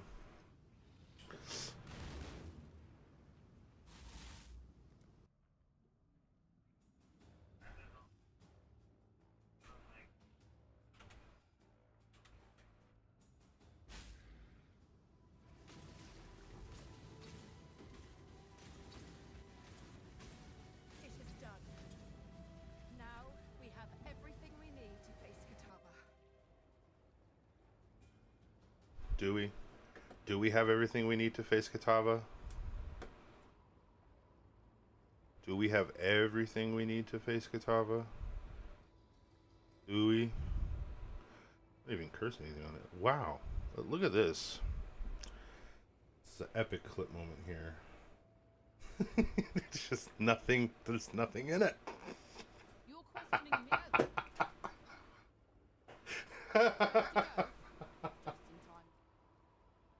Oh, shit. Who's all in the Discord right now? Just me?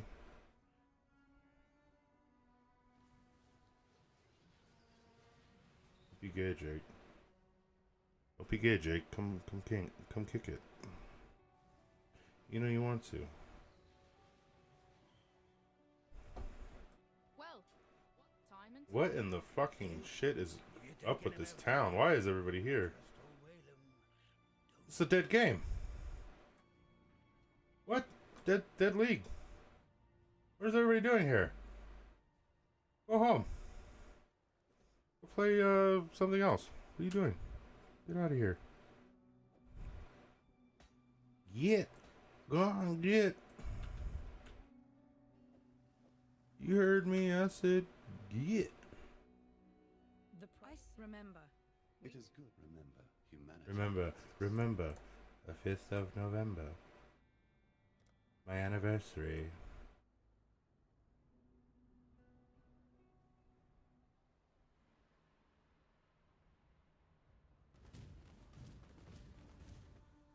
You there, exile! I am in need of your services once more. Help me. Oh, excuse me.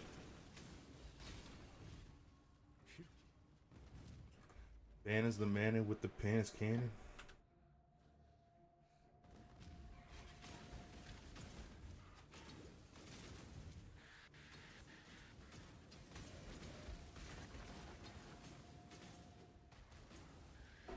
Dan is the man. These are the ladies with the pants cannon. And the can't stand him.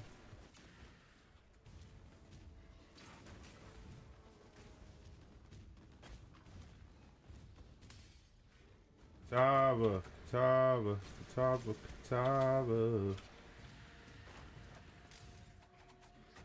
Hey, Katava. I like the things you do. Hey, Katava. I'm about to fucking kill you.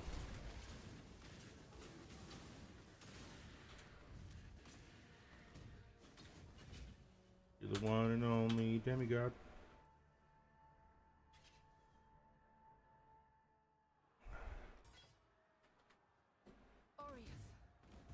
What have they done to you? You know how to wreck a fishing trip and eat a lake.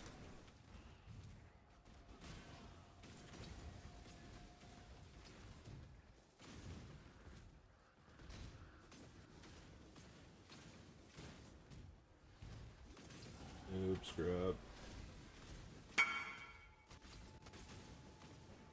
I like to buy your medium cluster. Sorry, bro. We're leveling.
What in the world?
Yeah, sorry, buddy.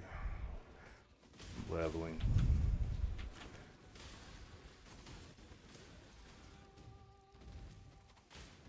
I have nothing more to give.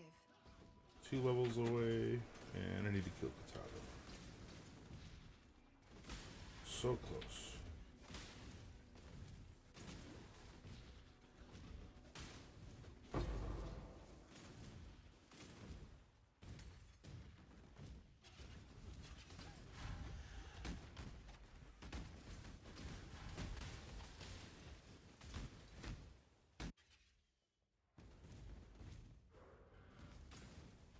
Ow, bro.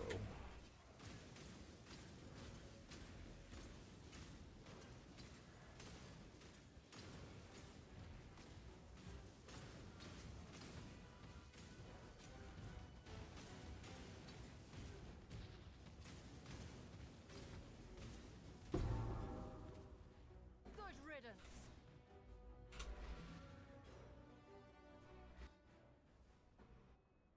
Bandit, now that you have returned, and we remember. Bannon, remember. We do. Now that Simon. Was a time when always keep your eyes on the Greetings. Hello. greeting. Well met. That's good. I won't fail this time.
Oh, look who's awake, Mr. Kitty.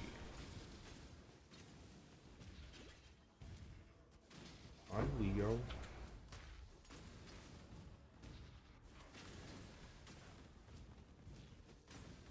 Wrong way, you dumbass.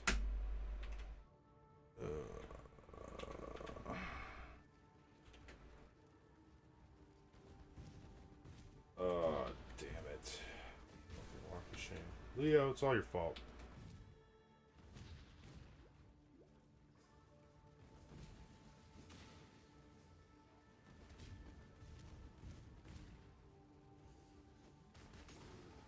It's like when you blame the dog for a fart, you just blame the cat when you die.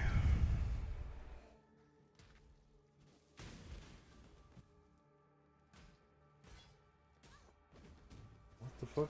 What the fuck, game? I have nothing more to give.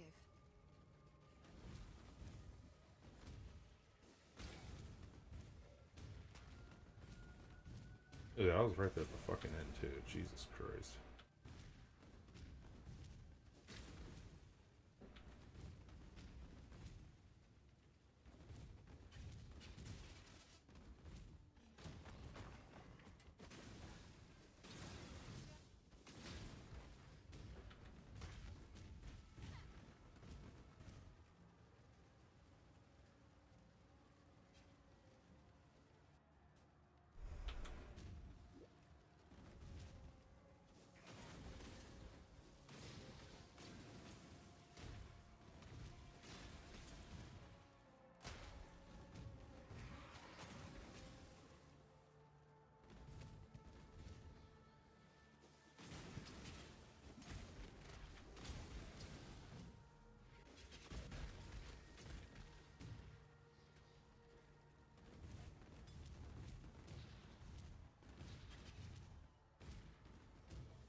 This...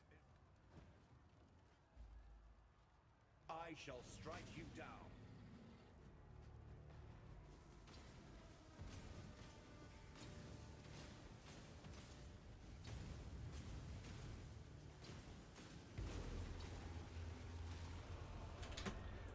You ain't paying a fucking attention.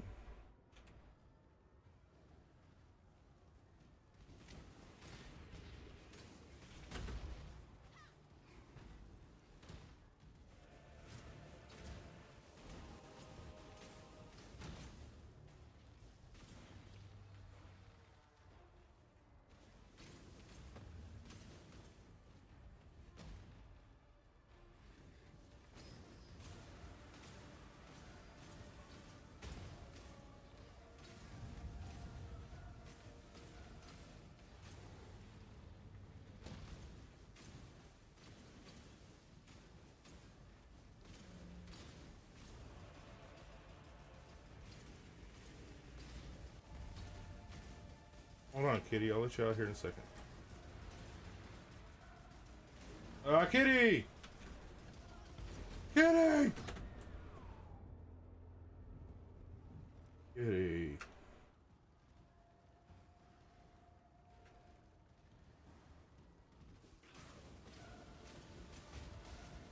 Oh, damn. DHP build.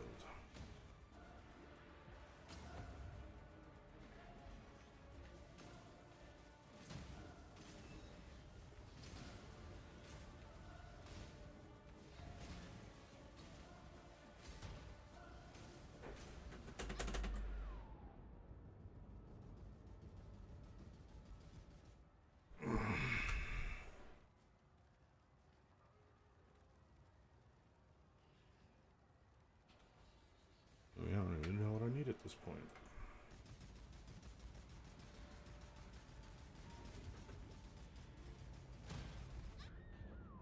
There's like no regen.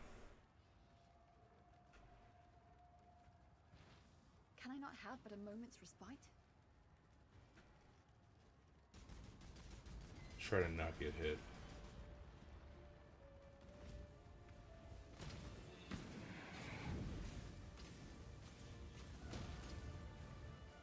And that was a miracle.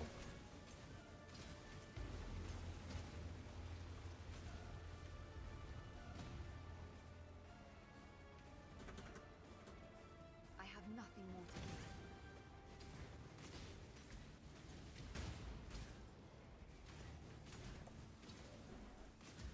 May a new dawn arise.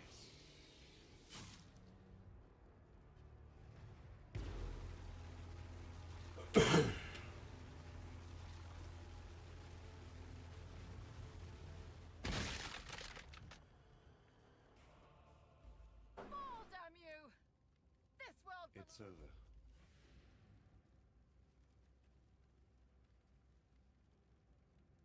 Hip hip fucking hooray.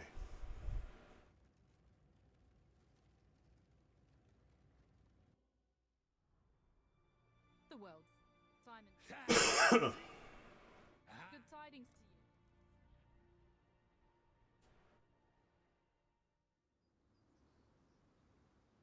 you. All right.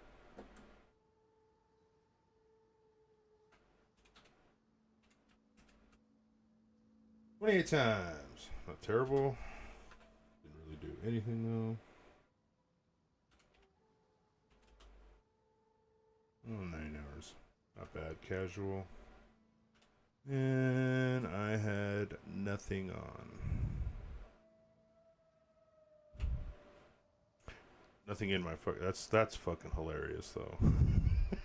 Nothing in the unset. Oh, the belt's me. Oh yeah. Oh yeah. It's good shit right here. Good shit.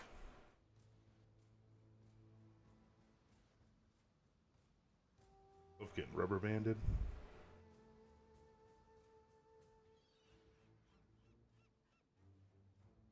What am I doing?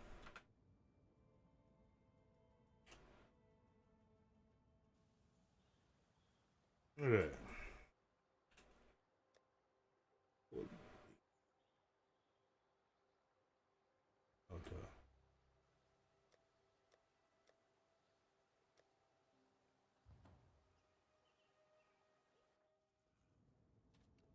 By the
Yeah, fine, whatever.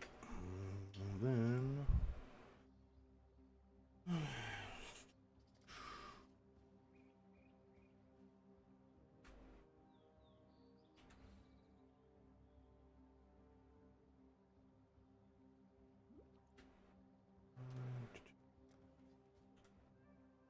bam, bam, bam.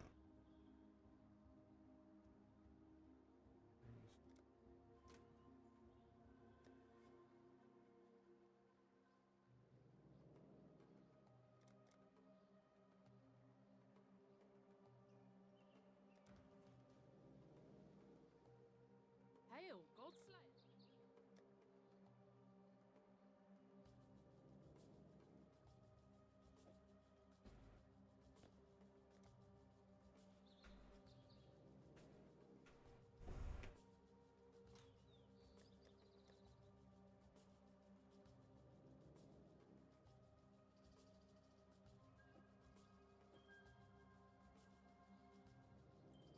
That.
That's good. Dink.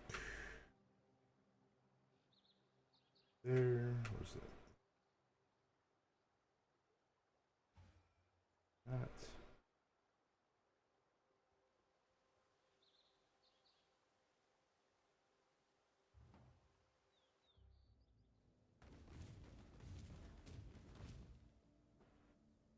Ascend with precision. Oh.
The weary traveler draws close to the end. Essence of an empire must be shared equally amongst all of its citizens.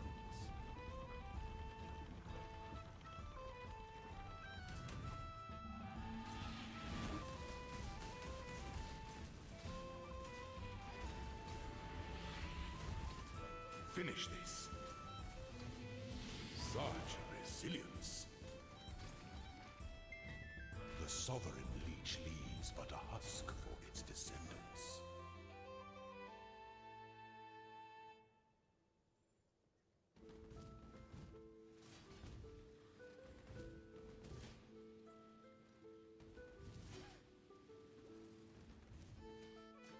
I have nothing more to give.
When the time comes to strike, an emperor strikes without hesitation. Some things to entertain doubt should never be awoken.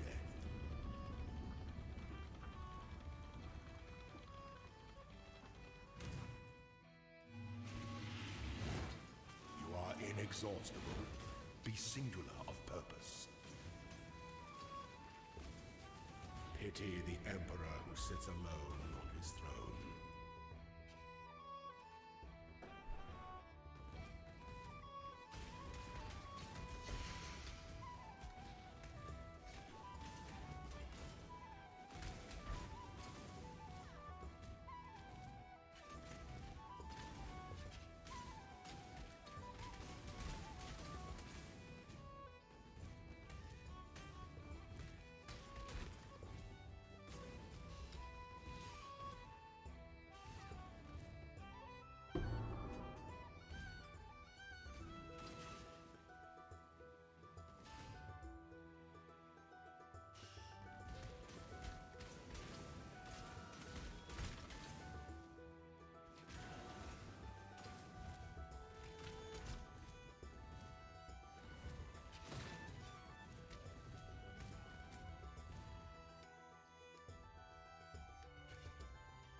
An aspirant can afford to be promising.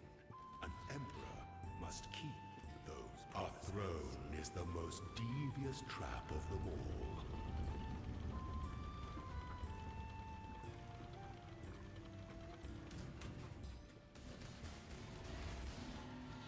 You are free.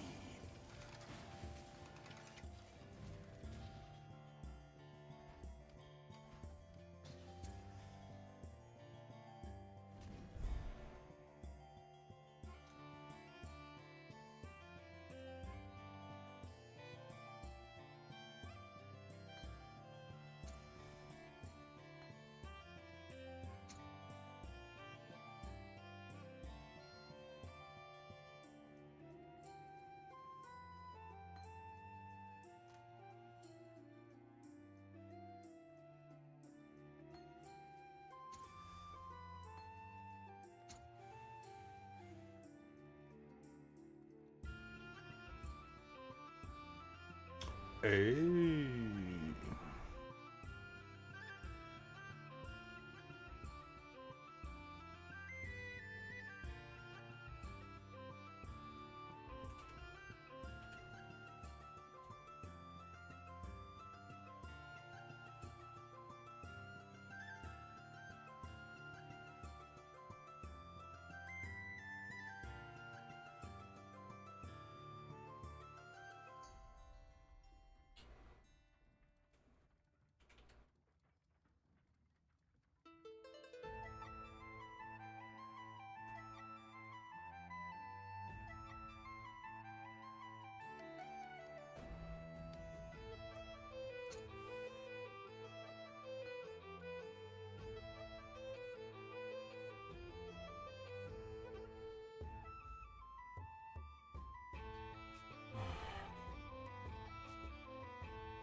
Let's see here.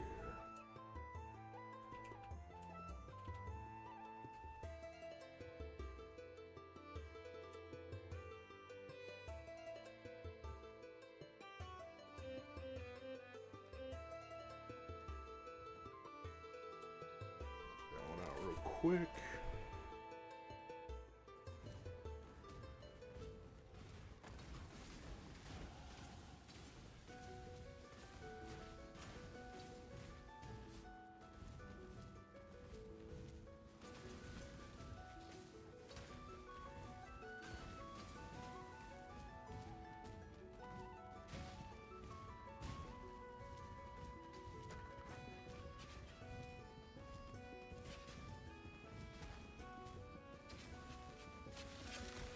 Can I not have but a moment's respite?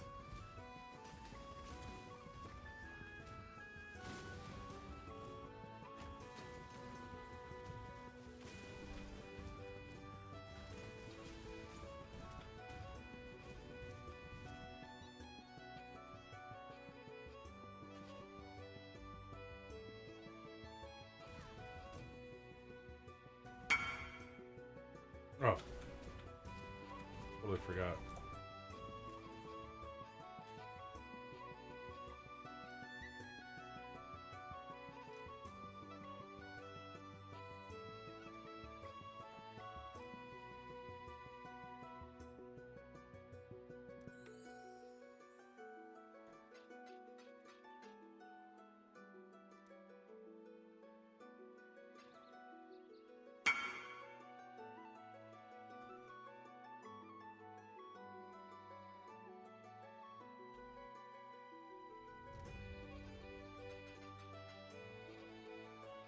Spectrum.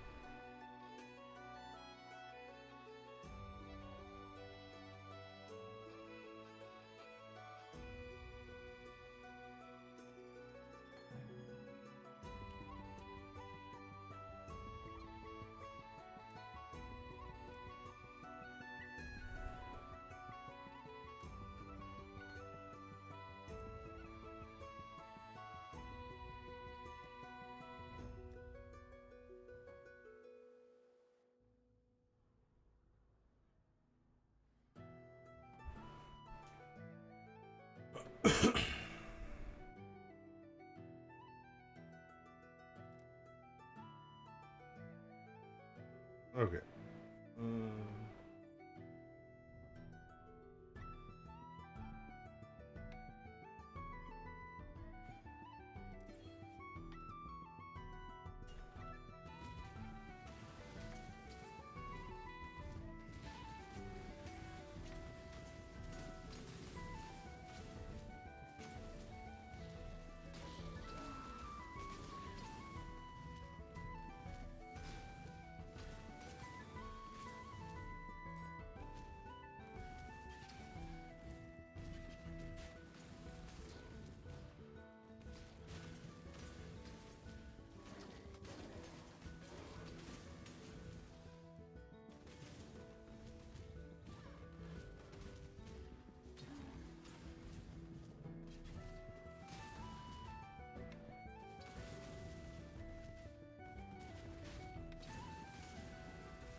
you return for freedom?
Neither the time nor the place. I thought you were a fool. Farewell. Farewell.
Now this is leveling.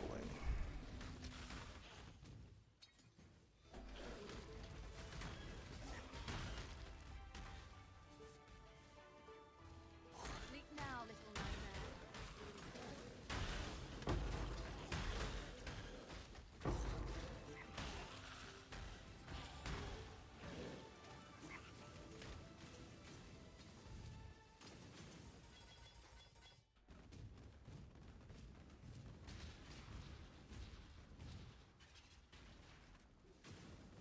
Gotta grab 'em. Someone else has.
I have nothing more to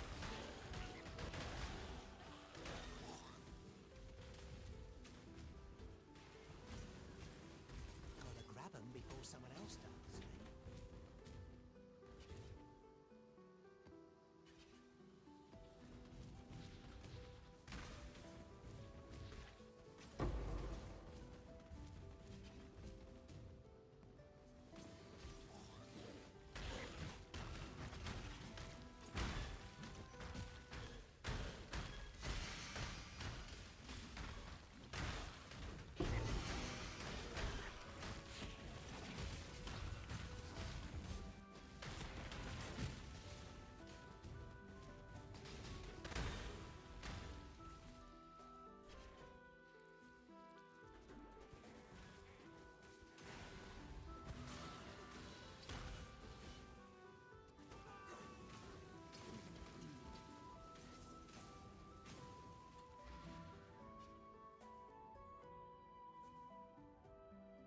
Oh. 6 levels and 1 map.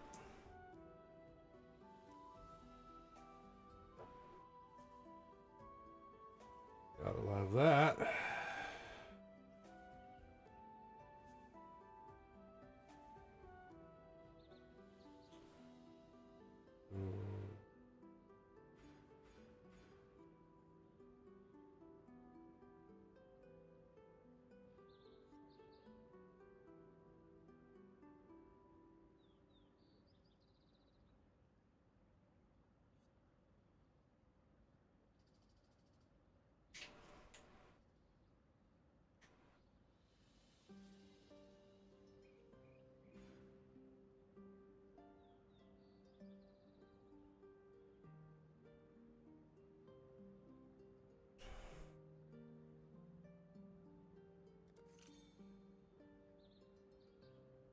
Jewel.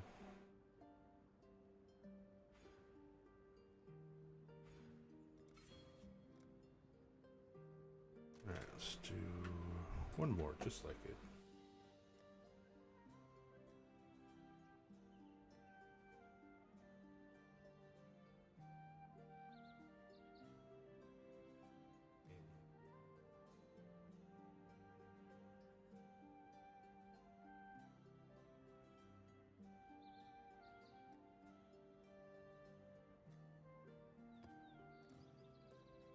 Arid Lake, see how that feels.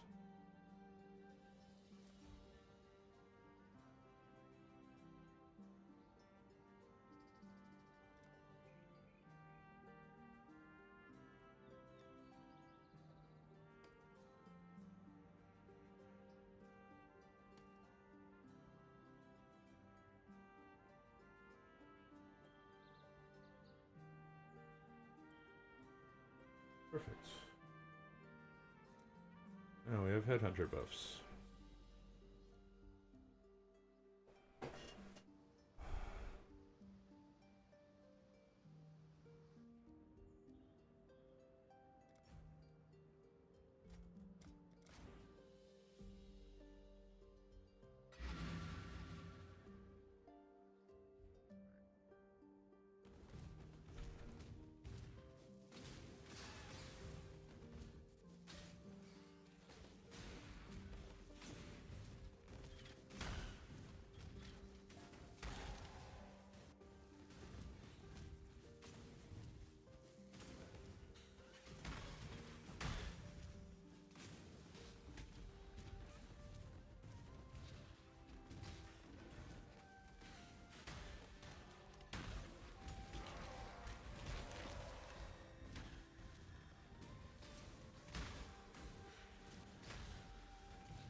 I hate this one.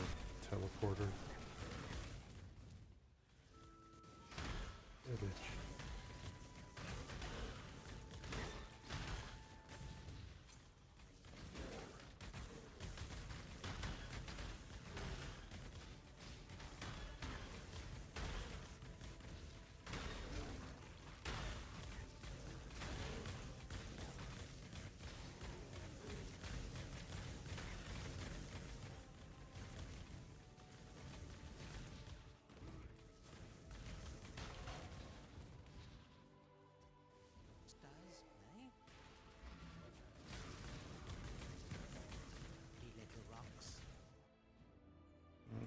Okay.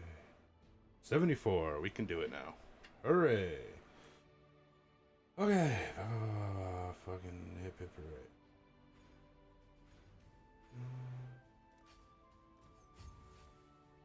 Let's go. Yes. Yes.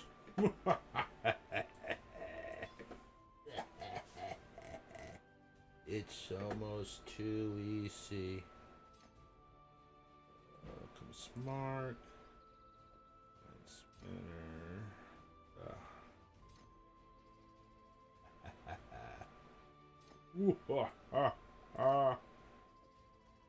Pitiful, insignificant fools.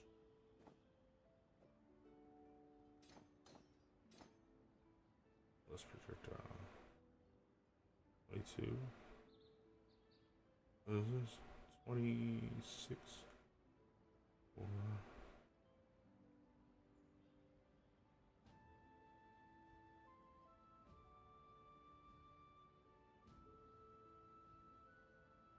Whatever.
Six more levels. Fuck.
Hello? Oh.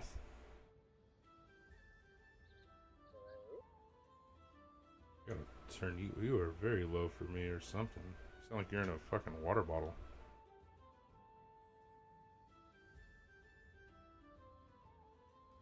Can you hear me?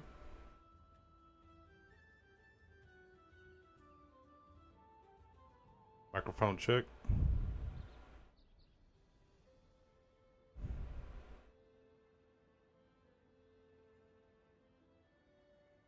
Well, we'll go ahead and end it here due to technical difficulties. I gotta figure some stuff out. And we are reworking the build. So, thank you for stopping by.